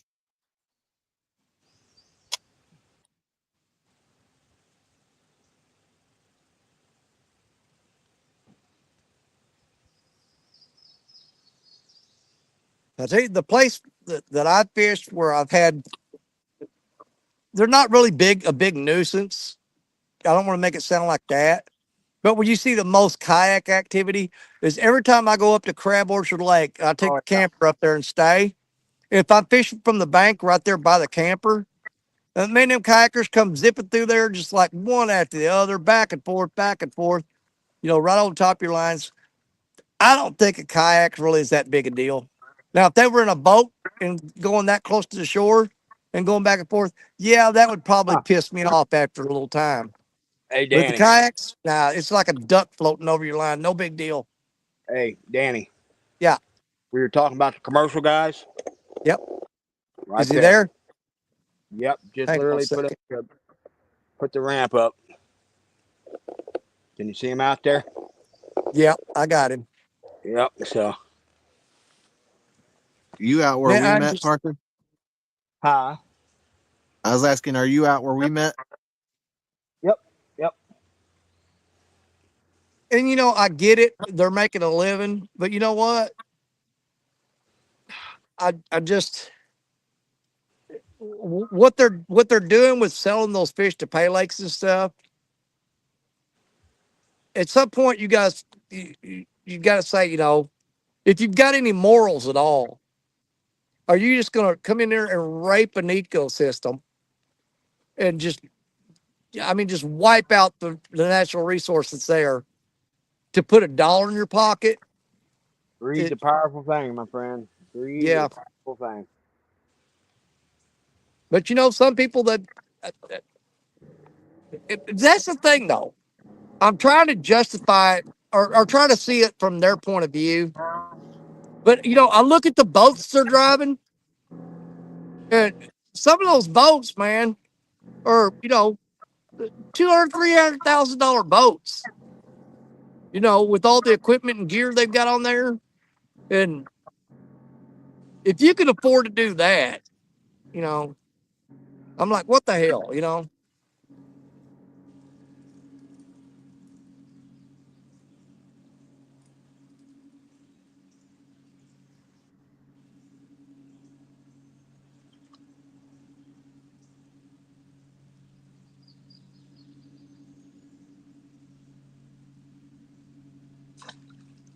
Depending on how tired and how hungry I get, I'm sitting here debating.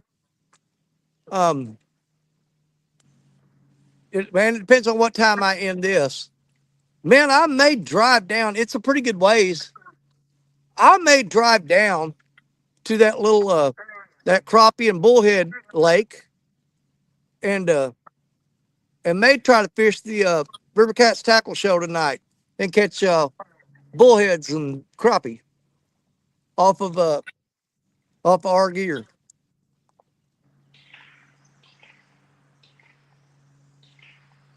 I'm debating on it.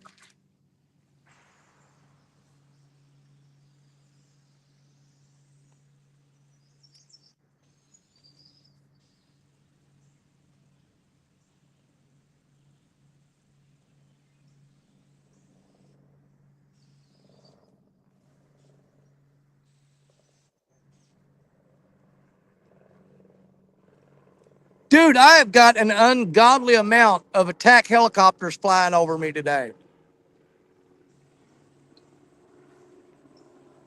They're traveling in pair and sometimes two and three of them together. But this makes 6 times I've had either a Cobra or Apache helicopter fly over me today.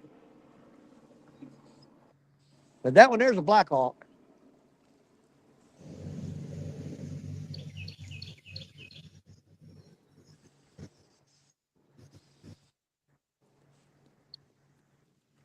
Oh, Mike's talking about using drum for bait. Drum suck for bait. They are absolutely. If if all I had was if I couldn't get skipjack, shad, bluegill, or any other thing, the last thing I'd use is drum. And if I went fishing and all I had was drum for bait, I probably wouldn't go fishing.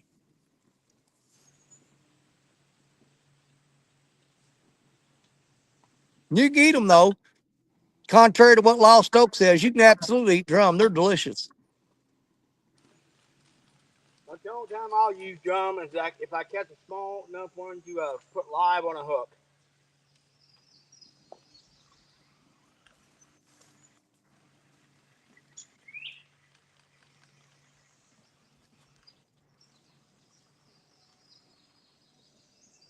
Well, speaking of drum, I got one pecking on a rod now. We'll just have to wait and see if he's going to eat that little tiny piece of bait on that 4-rod hook.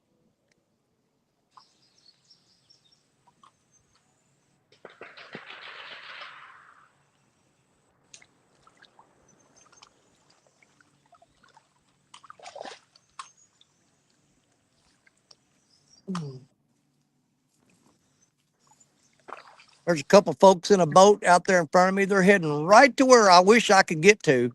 I can't get there anymore. The road's gone. I used to drive back there, but they are heading to a spot where I guarantee you is fire for channel cats.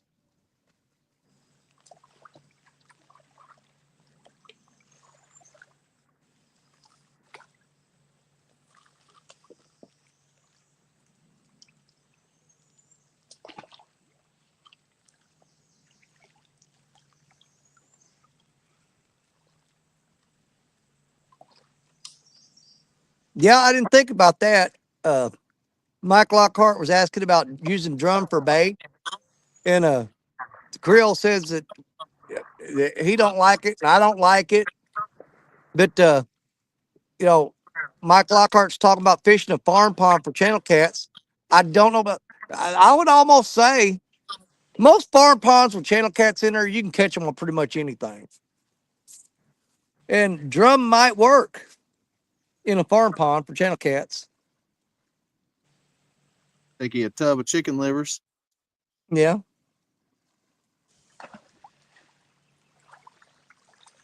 Yeah, Mark says he thinks the channel cats are on spawn there.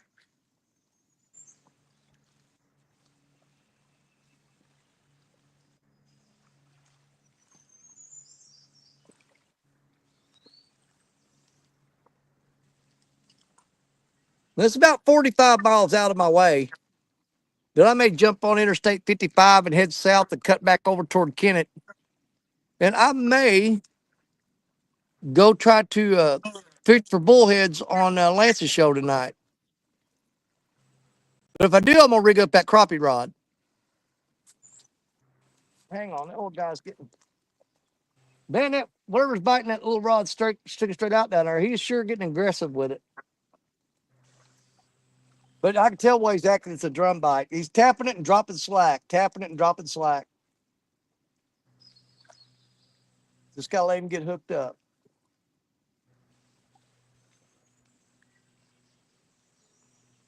He'll grab that hook the wrong way here in a minute, hopefully.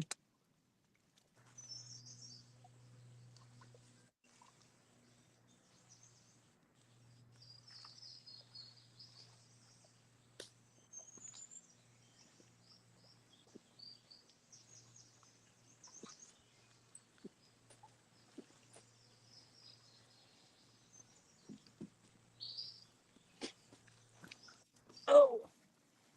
Yeah, if I do decide to go fish Lance's show tonight, I'll definitely have to stop somewhere on the way and get me something to eat. Yeah, get you a little.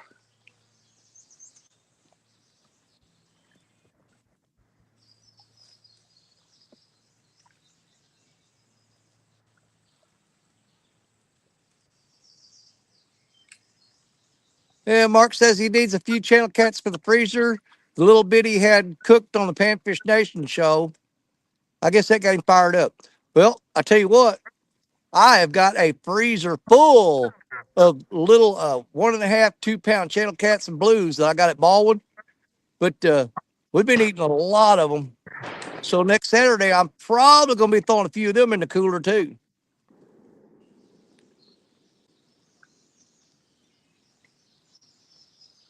Let's see, military activity, Danny, is unrest in different places about the ice raids. Hold on, military activity. Oh, okay, you're talking about the helicopters flying over.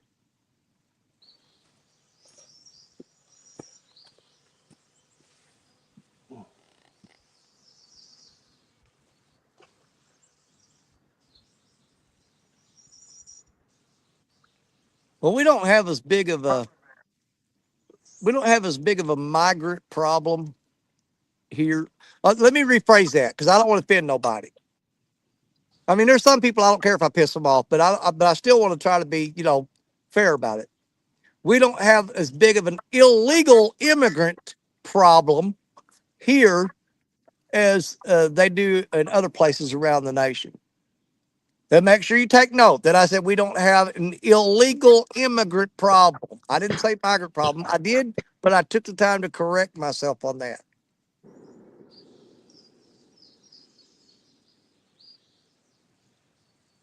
Said 2,000 guardsmen were activated in Los Angeles. Man, I tell you what, you remember the old um Gummit, what's his name?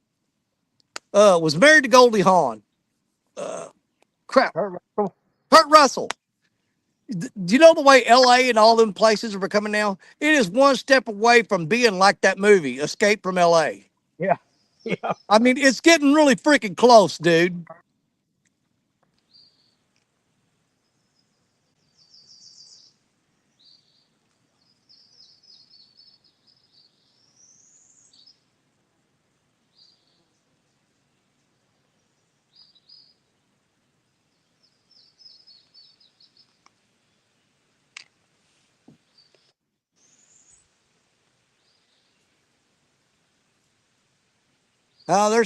There's times that I count my blessings that I live in a small town, you know, in mostly country folks around here. There's really nothing to attract uh, a whole lot of craziness around here, you know. I mean, we've got our guys that's cooking up meth and stuff like that. That's pretty much a country thing anyway, you know. Most of your guys that cook meth and stuff, they're from the country, the corn country mostly. It's not a big city thing. More like crack and heroin and stuff like that. That's a big city thing. You get to small country towns, it's more of a methamphetamine kind of deal. That's why I like where I live. I mean, yeah, I'm Why? about Because they got a lot of meth. about 20. I'm about 25 minutes from Perryville and about 25 minutes from St. John. So I'm out in the country, in the middle of nowhere. So I really Yeah, ain't got. you're in a pretty sweet spot, to be honest with you. I mean, there's a lot of people who kill to live where Parker lives because man, he's out in the country, beautiful scenery. He's got creeks around all around his property. He's got obviously some of the best catfishing spots around, not far from his house. I mean, who the hell wouldn't want to live there?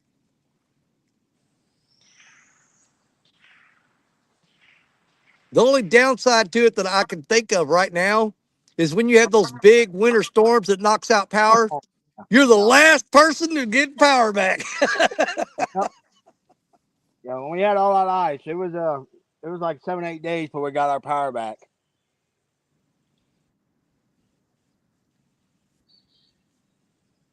Yeah, that is the one downside to living in the country. Nobody cares if you don't got no electric. Yeah, we're like on a secondary road. I mean, a lot of times, like we get a big snowfall, it'll be a couple days before they ever hit us, get out to the snowplow. Oh yeah.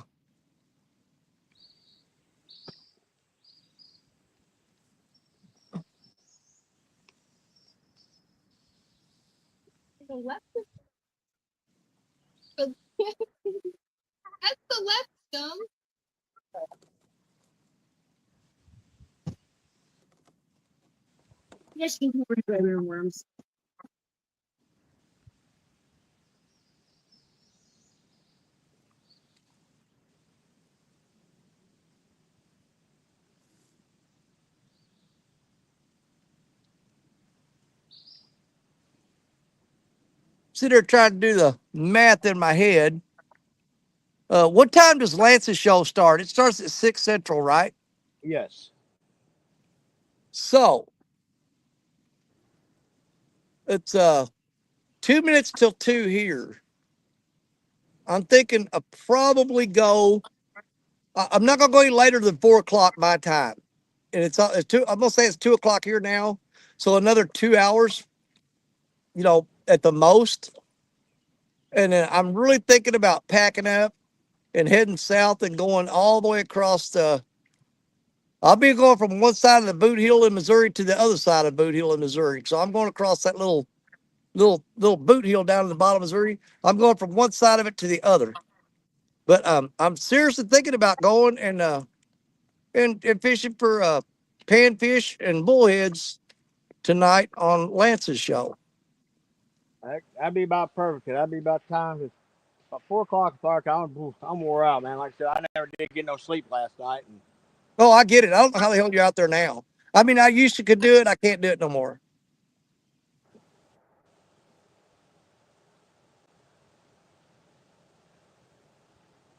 And Mark said he'd invest in backup power for sure. oh yeah, we're looking into some generators now. Cause that was like a whole. Well, the wife, she actually Well, got knocked unconscious because I guess it was about the third, fourth day into that. She got home from work before I did, so she was filling up the generator we had, and a chunk of ice come off the house and knocked her unconscious. Unconscious. The neighbor actually found her.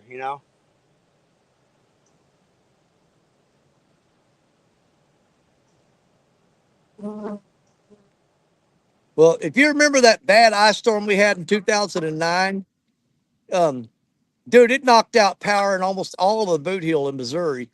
Yeah. And our town particularly got hit really hard. Dude, it was 2 months before they had power restored.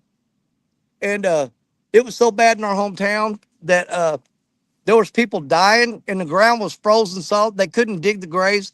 The roads were all shut down because of the snow and the ice and no power.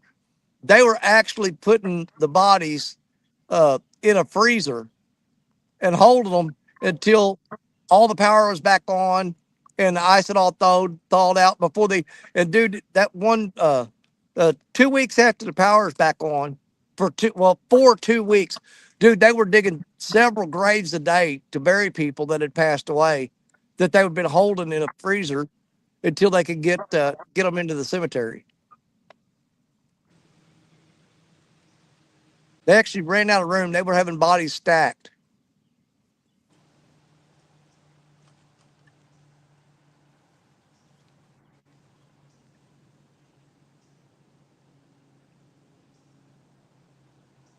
Berlina says they have a Generac and wouldn't trade it for nothing. I've got two Generac 6,500 watt generators. I've got a Predator that I got from Harbor Freight 6,500 watt generator, which is tore up. I got to figure out what the hell's wrong with it. And then I've got a couple little smaller 1,000 watt generators. I've got about 6 generators altogether. And the thing is that most of those generators I bought the one at Harbor Freight, the Predator. That's the one that's tore up. But the two Generac generators uh, I got those for free. I went up to visit an army buddy of mine that lives up around Mountain Grove, and he had his garage full of generators. Uh, where people had owed him money and they were like giving him generators, giving him stuff so they couldn't afford to pay him back the money that they borrowed. And I went up there, was doing a trout fishing trip with him, and he was going to work that day, and I was staying there at their house, and I was leaving that day, and his wife come out and she goes, "Get as many of these generators in the back of your truck as you can and get them out of here." She goes, "I can't even park my car in the garage for all these freaking generators." And she gave me two of those generators. She said, "You can have 6 of them." And I said, I can only get two in the truck." But she gave me two 6,500 watt generators. But the most of the time though, the other generators I got, those smaller ones, it would be generators that people had that was tore up and they were going to throw them away. And I would take them, clean the carburetor on them, put it back on them, fire them right up.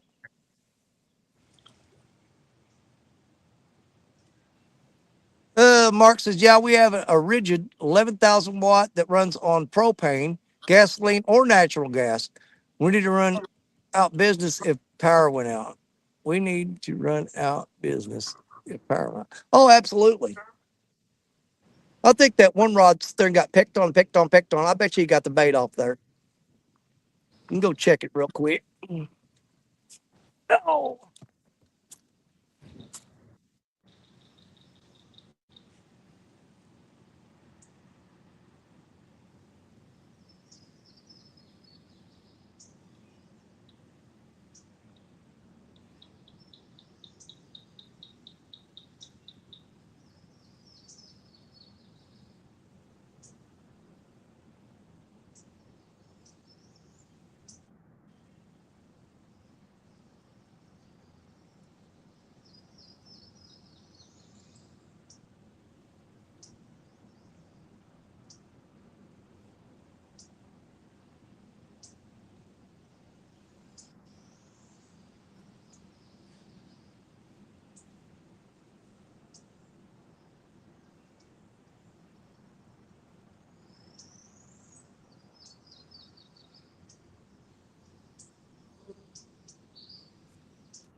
Yep, he 100% pecked all the bait off of that rod. Oh, dadgummit.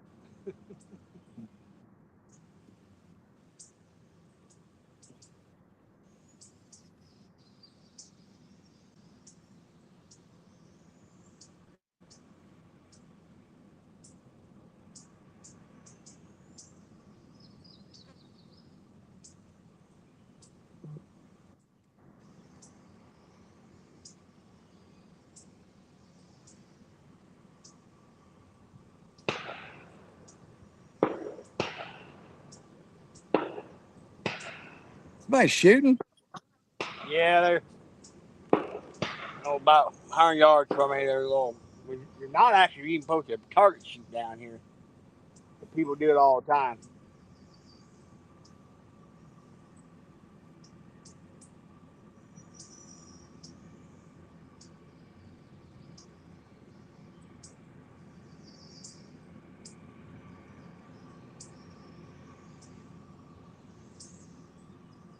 There's Johnny Small Pepper. What's going on, Johnny?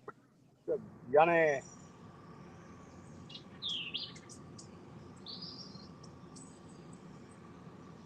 Well, we still got 43 people on YouTube and 10 on Facebook watching us right now. All right. I wish I could see the. Well, sometimes you can see the comments on Facebook. They have to go in there and do something kind of funky where they got to make sure they put their information in or something, I think, before it'll show up. I'm not sure how that works.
Ooh, I'm starting to get dehydrated. I'm going to have to go to the truck and get something to drink.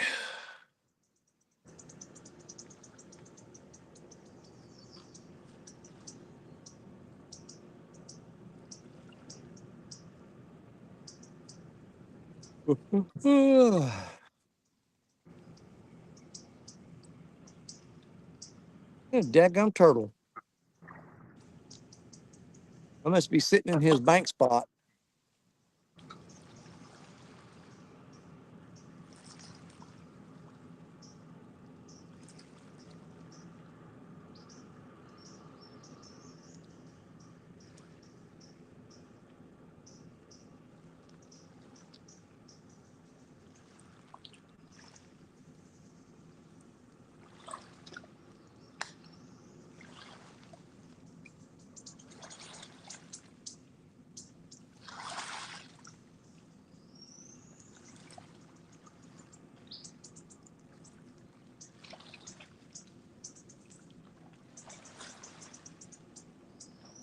You know, there is one good thing about you not catching a whole bunch of catfish today, though, Jerry.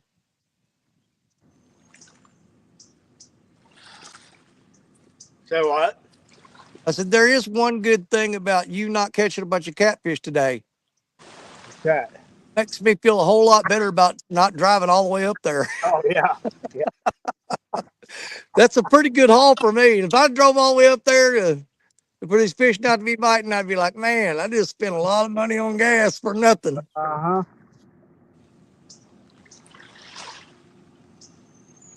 Yeah, if you'd have come on here and been catching them left and right, I'd have been kicking myself. Yeah, well, I think if we was here at night, this is a better late evening and nighttime spot. To be honest with you, Oh, absolutely, 100%. it's a big. Basically, I'm on a big flat. Yeah, they come up in Even there during, chasing them bait fish later at night. and even during like super low water periods, it's Well, when you you. know, another spot that comes to mind, which water, I don't know how high the water is right now, but the last time we fished at Tower Rock, me, you, and Richard, Yeah, and we did that River Cats tackle show. Um, I went upstream, if you remember, because we hadn't caught nothing. And I went upstream, and there's a shallow flat off to the left, upstream where I was at. And that's where I was getting all the fish at. Once I moved up there, I started hammering them. yeah, that's under about 20 foot of water right now. Yeah, that's what I was wondering about. Yeah, I can't even fish Tower Rock right now.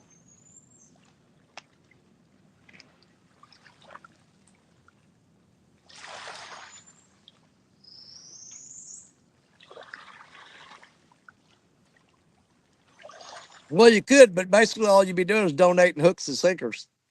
Exactly.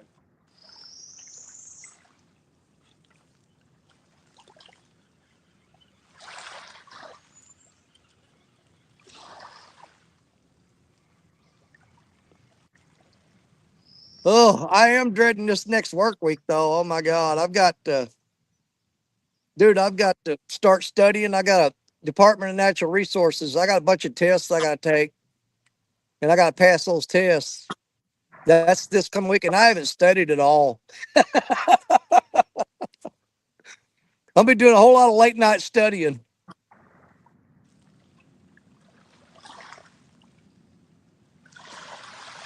I got a water treatment class I got to pass and get my license on that. And it is not fun. It is a hard test.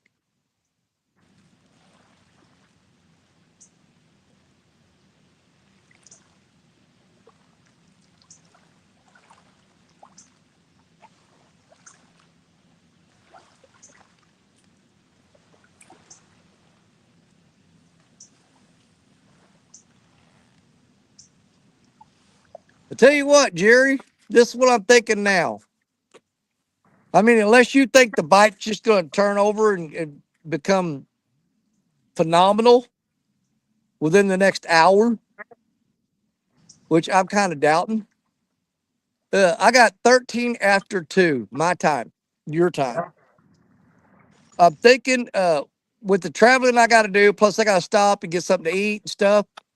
I'm thinking about running this till 3 o'clock, shutting it down, and then I'll have to drive and get ready to go on Lance's show at 6 o'clock. It's going to take me that long to get everything packed up, go get something to eat, drive all the way over to Combs Lake, Fish get on. set up, and be ready. So, you got one? Yeah. Yeah, you did that just because I was talking about quitting at 3. Now he's going to start catching fish. The old dock demon again. That's not a freaking drum. Yep. I am the drum master. Yeah, little drummer boy.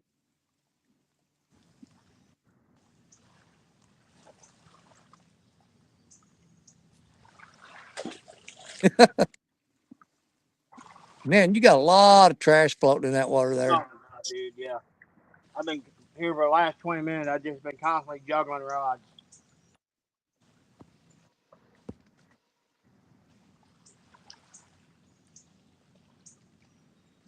During the day, at least you can see it coming. At night, you're just like Sure get that to Oh work. God, yeah, dude. I've been sitting there with just the Compex light on, and all the rods just start bending over, and you knew. You see the first rod go down, then the second, then the third, and the fourth. You're like, oh my God, there's a huge tree out there.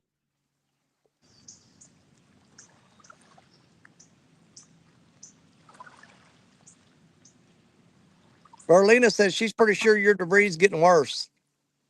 Yeah, it is absolutely.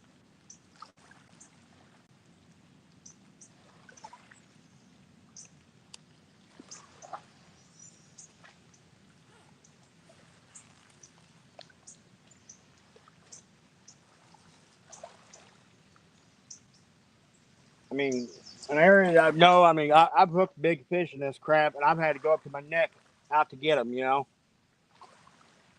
There's Captain Morgan. Welcome in, Captain.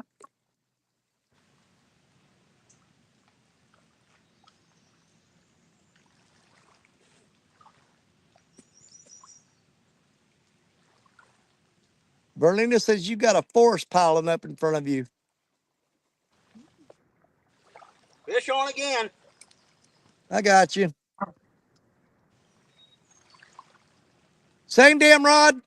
Same rod, the old dock demon. That's another drum. Oh, this one's actually fighting whatever this is. Yeah. Probably a bigger drum. Yep. Saw that coming. Oh yeah.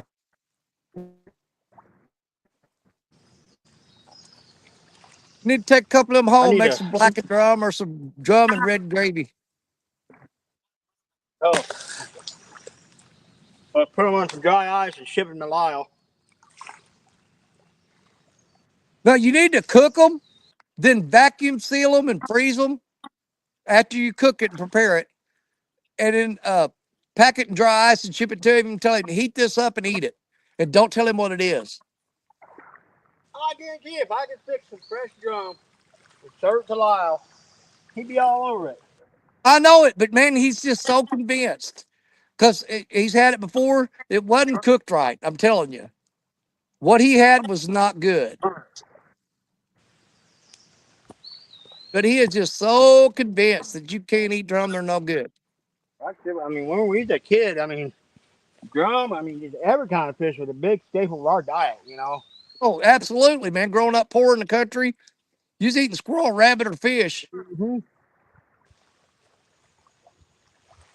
Hell, we had trap lines we'd set out and catch raccoons and all kinds of stuff. Man, we eat everything we caught. Oh, same here.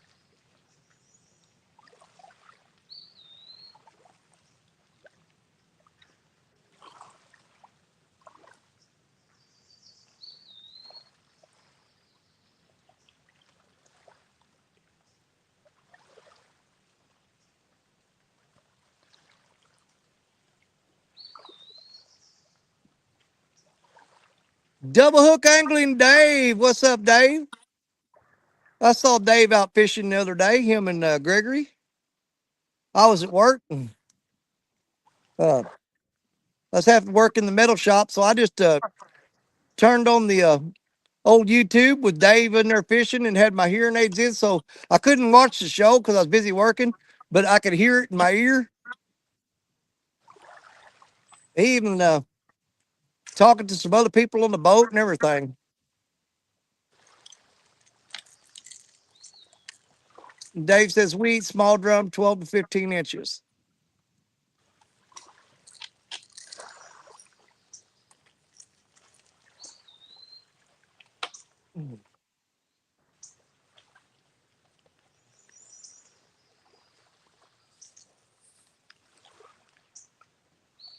There's Mr. Tully.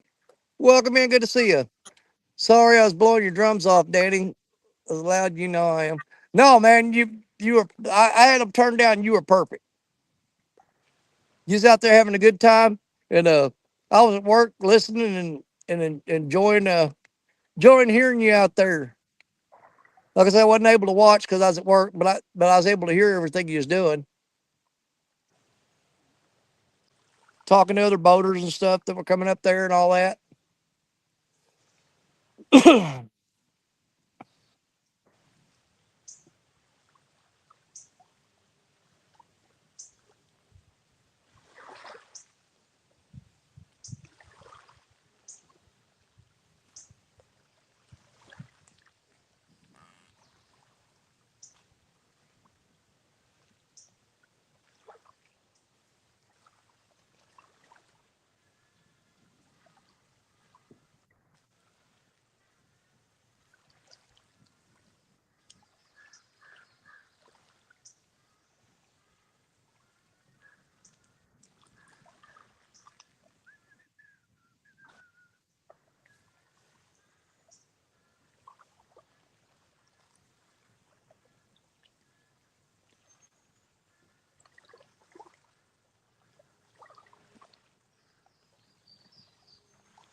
Yep.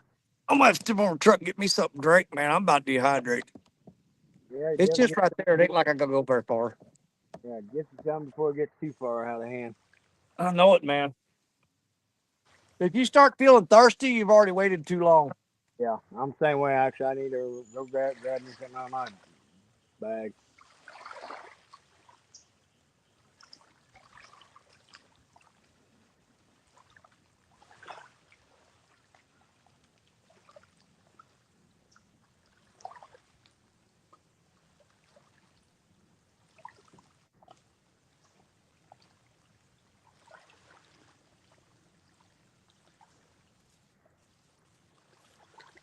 And that's probably not the best thing for me to be drinking, but I got the old diet root beer out.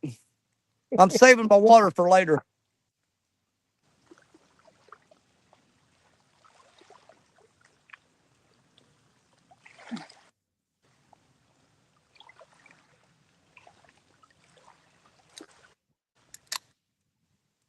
Pop top again. Think I'll have another round. Set 'em up, my friend.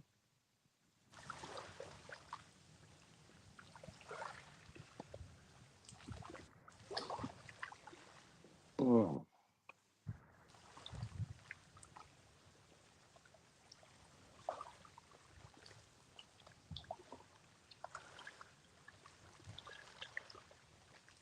Let's see, Dave says, oh, River Act 30 says, good luck, guys. I got to go get ready for tonight fishing trip. God bless. All right, Ernest. Thank you, brother.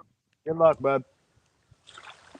And Dave says, after 2 years on the lake being low, we finally have enough water to put our boat in it. We'll be going to at least once a week if we can. Nice.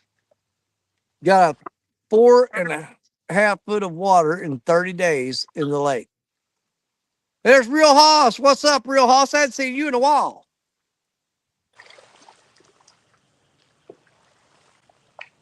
Where you been, buddy? Got Real Hoss in the house.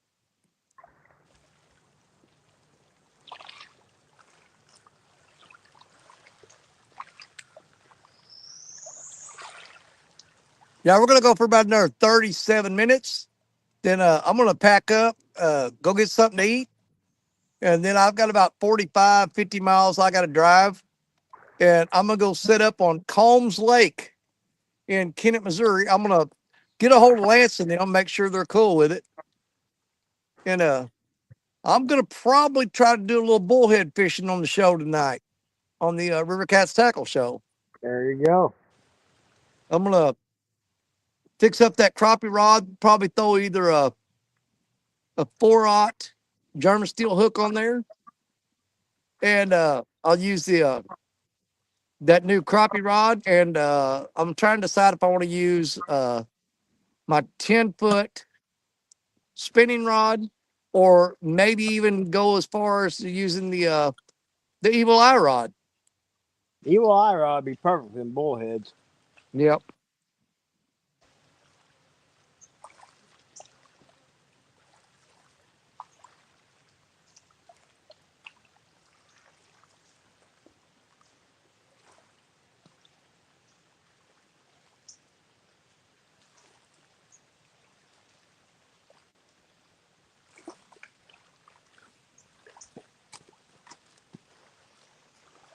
Fish on. Oh, no, he's still there. Still got him? All right, I got you. What's with that little dock demon every time, isn't it? Every time. What are you baiting it up with?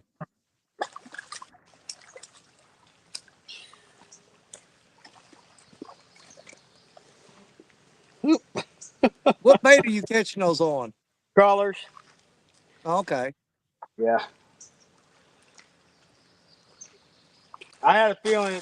I had a feeling it was gonna be a little slow, so I made it a point to stop. Because I should have went. There was another spot I should have went to that. Uh, it's more of a daytime area. I should have went there, but man, I ain't lying, wore out. I didn't feel like walking all the way back in there. Oh, 100%. I don't blame you.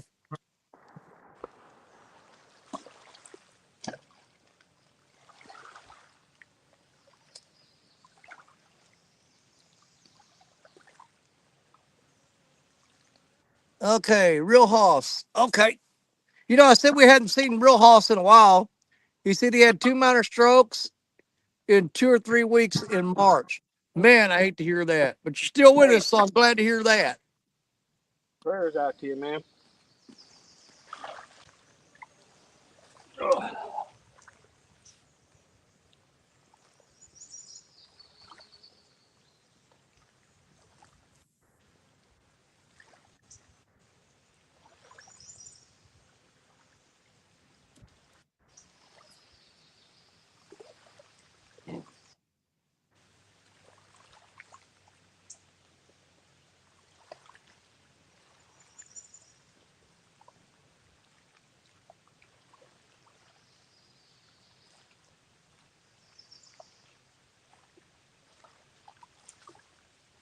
Yeah, I've got a few big shad in the cooler and uh, another skipjack. I figure if I cut them up into little dime-sized pieces, it'll uh it'll work perfect on them bullheads. Oh yeah, that channel definitely eat them.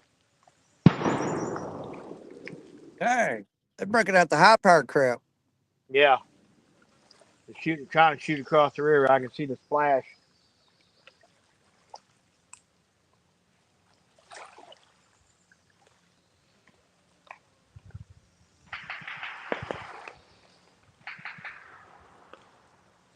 Fishing in a war zone, dude. Yeah, sound like somebody got a little 223.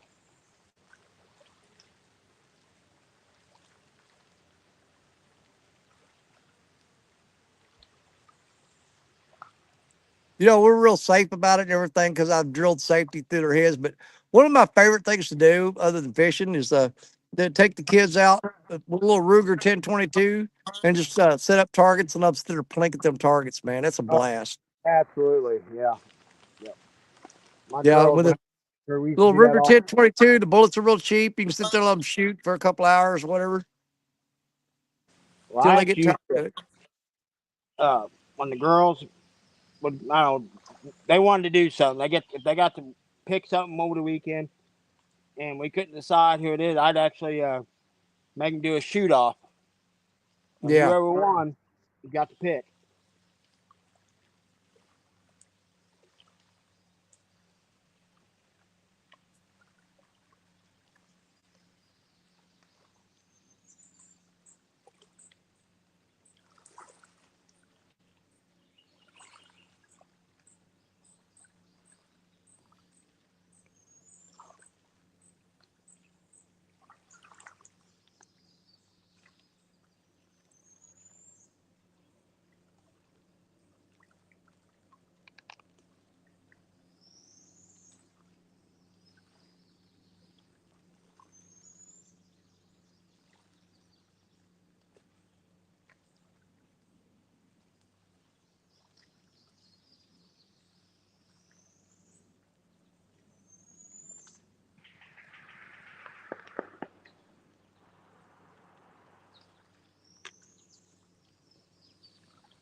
Well, they're wasting a lot of dadgum ammo just shooting at the water.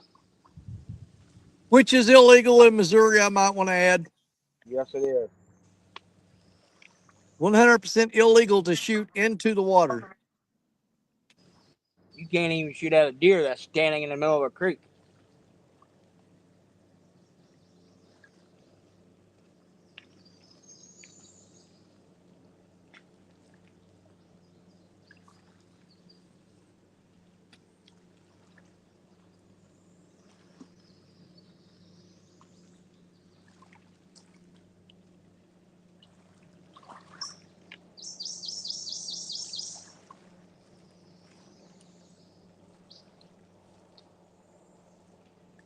Levi still up here?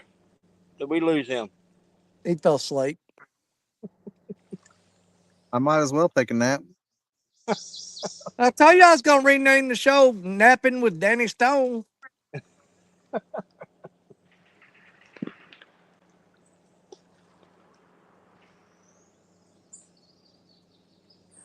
Yep, I'm definitely going to make a quick trip down there. And man, if I'm gonna catch something today, and it's gonna be something that I'm gonna target a species. I said, okay, I'm going to catch bullheads, so that way when I catch a bunch of them, it looks like I know what I'm doing. There you go. You know, it's coming to the river, baiting up, throwing out there willy nilly, and hoping something comes along.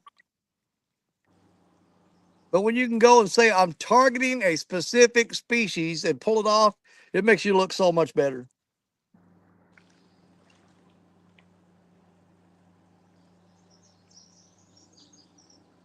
I'm gonna see how I feel tonight. I don't know. I doubt it though. 'Cause, man, there's a creek I could probably go to. My problem is getting surf there. It's full of Yeah, big old bullheads.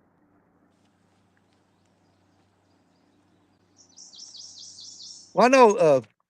They do that. We do the RCT Sunday. We start off with stand day, then we do my show, and then later we do Lance's show. Um, but do pretty good as far as views and everything. But man, it really got some attention that week that we were out fishing during the show, which we hadn't done very much of that.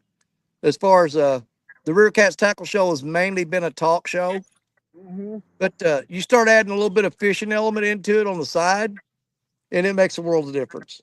Oh, absolutely.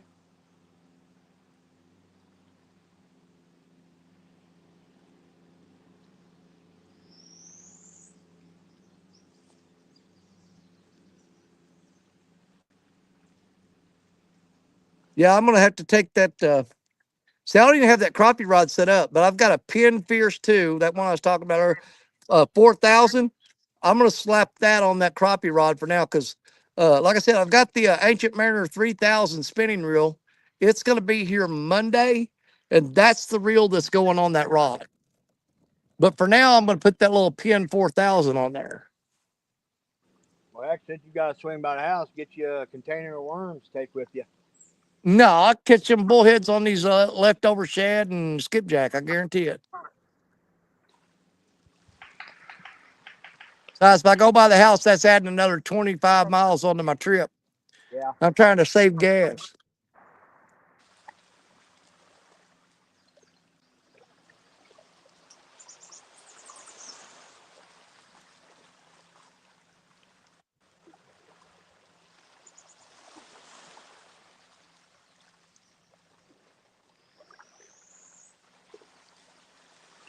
Yeah, my wife's gonna have a fit because uh, I was throwing my cast net trying to catch gizzard shad this morning, and I pretty much finished it off. It's got more holes in it than it does net.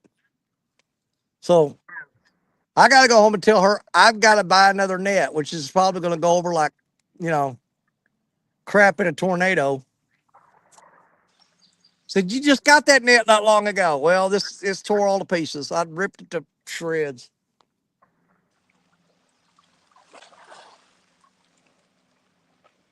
Oh yeah, I go through so nets like crazy. Well, we got about 26 minutes left. And you know what? I don't know how thick they are out there, but you know what I'm gonna do? I'm gonna reel these rods up, and I'm gonna break Black Betty out. And I made up some snagging hooks last night.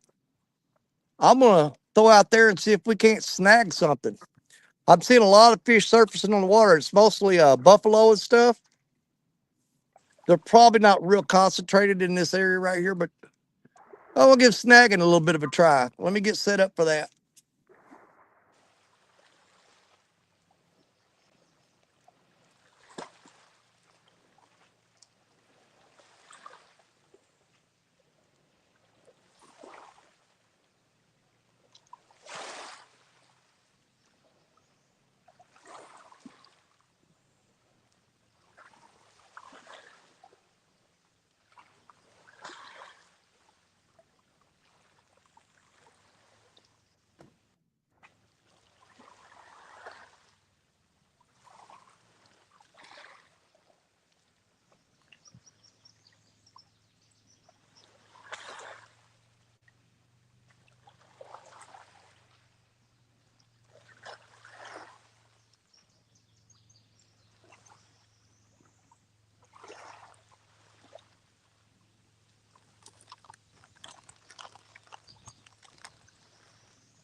right, I've never tried snagging anything in this particular spot right here, and I'm not going to do a whole lot of it because it'll get my back to hurting.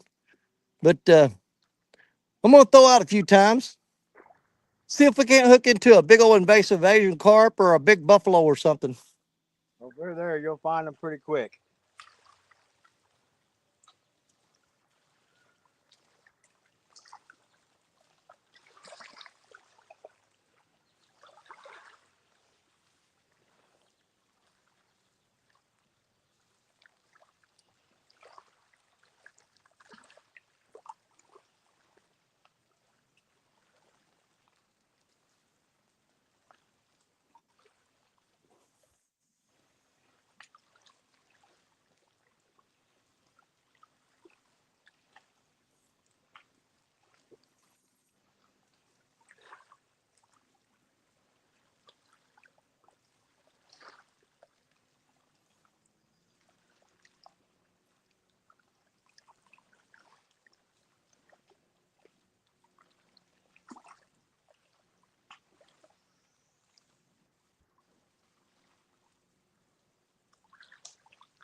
Yeah, that's way too much open water for snagging.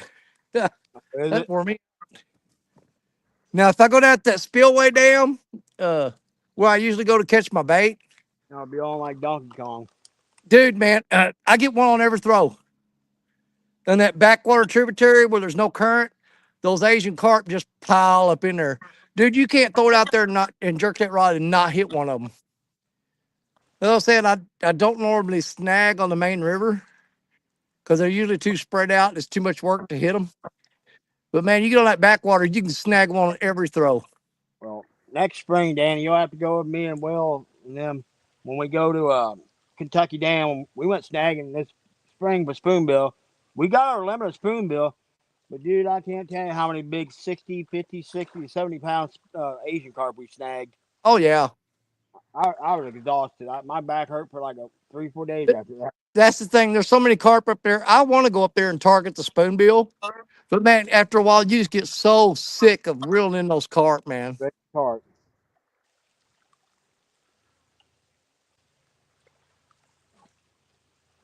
Oh, fishing Mid South. Mr. Mike snuck in here while I wasn't looking. Howdy.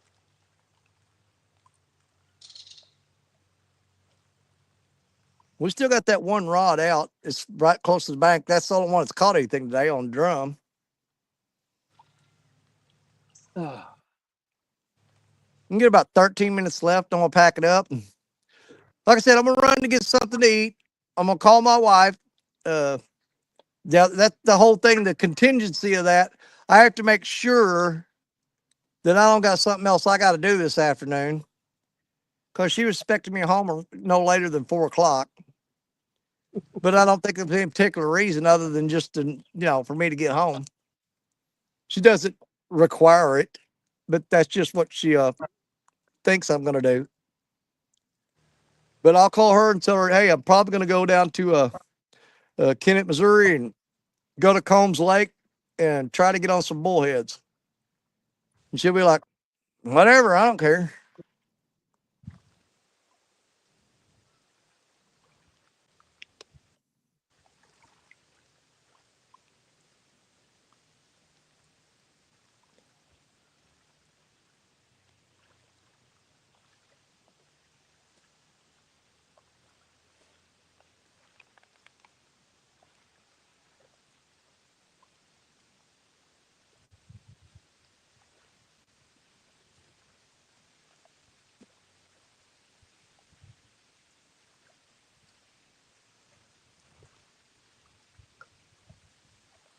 On the plus side of it, if I get down there and if it doesn't take me that long to get there, um, just so that people don't have a long wait. I mean, I'm talking 3 hours between now and the Lance's show. I may just, if I'm getting on the bullheads pretty good, may just do a pop up live to kill a little bit of the time before Lance comes on. There you go. But like I said, I'm definitely gonna stop and grab a bite to eat or something, because if I don't, I'm gonna start standing up and getting dizzy and falling down and all that good stuff.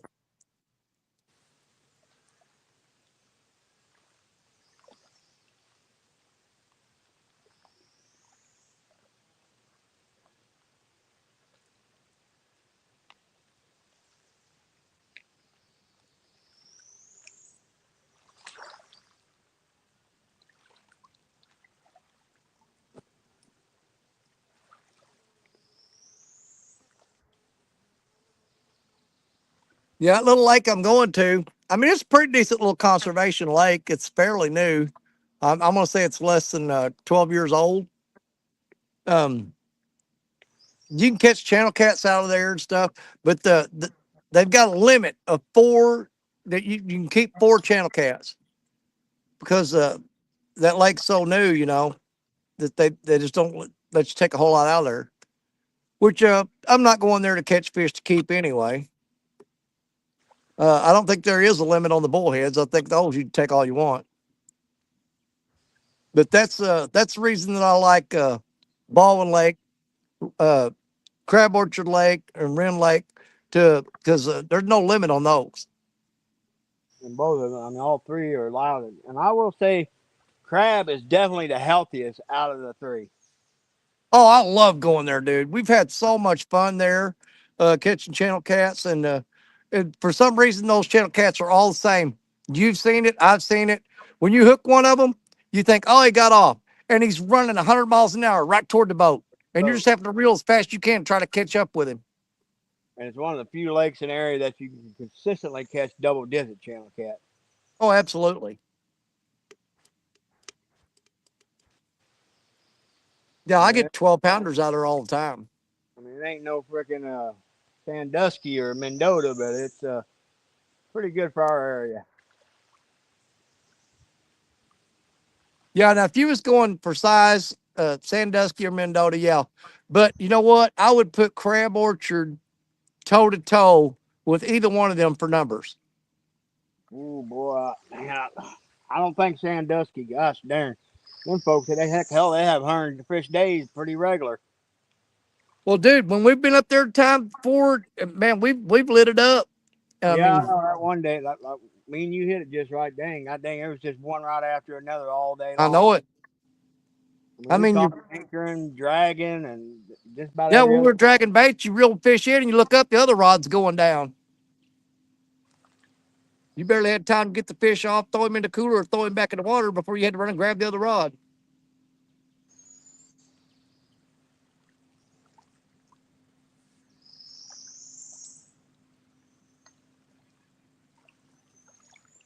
Gray Wolf Outdoors, what's going on? He says, hello, Jerry. Howdy, howdy.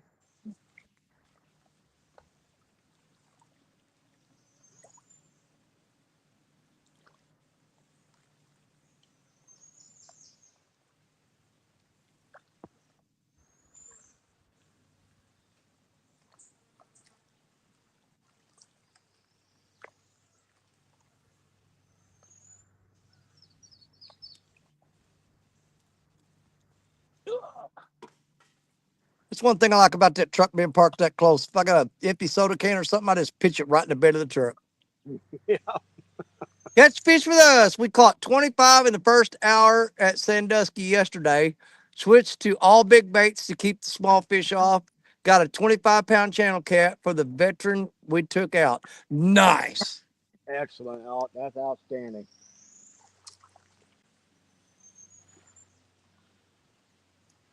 Yeah, Yeah, they Sandusky. really wanted they wanted me to come up there for that because go up there as a veteran and fish that, and I wanted to so bad. But man, we've got like I said, we're heading to Mississippi this month, and so uh, every extra penny I've got's going into saving up for that. Because like I said, we'll be leaving on the 29th and heading down to the Gulf, and for me to drive all the way up to Sandusky would have took a big chunk out of that savings we had for our vacation.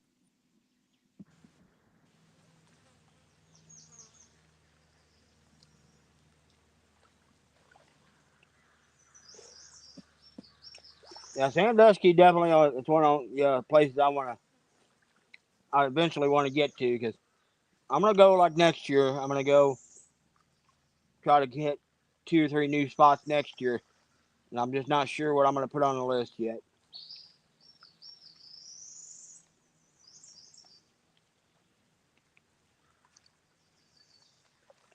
Well, this year's only half over. Come on, come on. Someone's working on one of my 14 footers. There you go. We might get to see a catfish after all.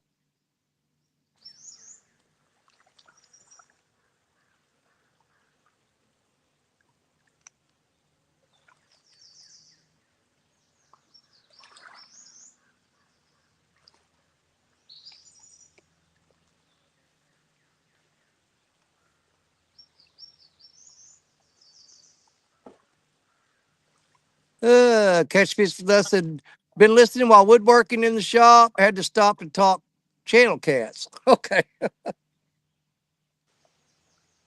you got his attention.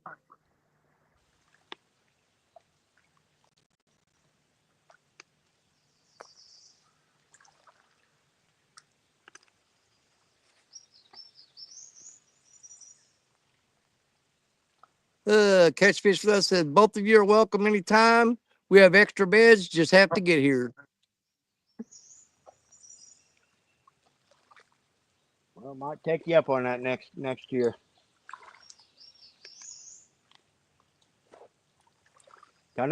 I know for sure we're doing the gathering again. The wife and the girls and Charlie, they went down there and they had an absolute freaking blast. They want to go again. So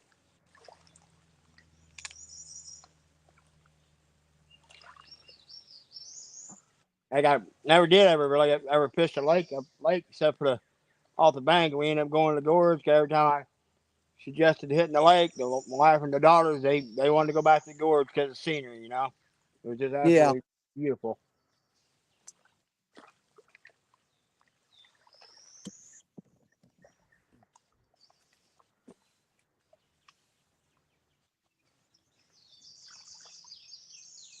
I've got a video of. Come on, come on. My wife catching a pretty nice blue down at the gorge, and she won't let me put the video out because man, she was she was struggling something fierce. She caught it on one of her light action channel cat rods, and you would have thought she had 100 pounder on her. Yeah. And she was fighting that thing, grunting and carrying on, and she goes, "No, you're not putting that video out." Nah, full sport.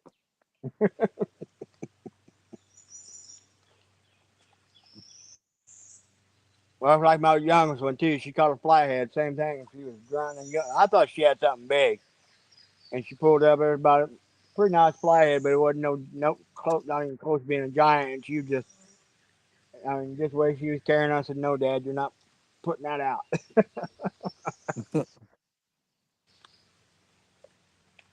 You're killing me. You're killing me, Smalls." That's one thing I can say about Coda. She don't care. She goes, put it up. I don't care. Yeah, no problem putting out videos.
Well, Ethan popped out.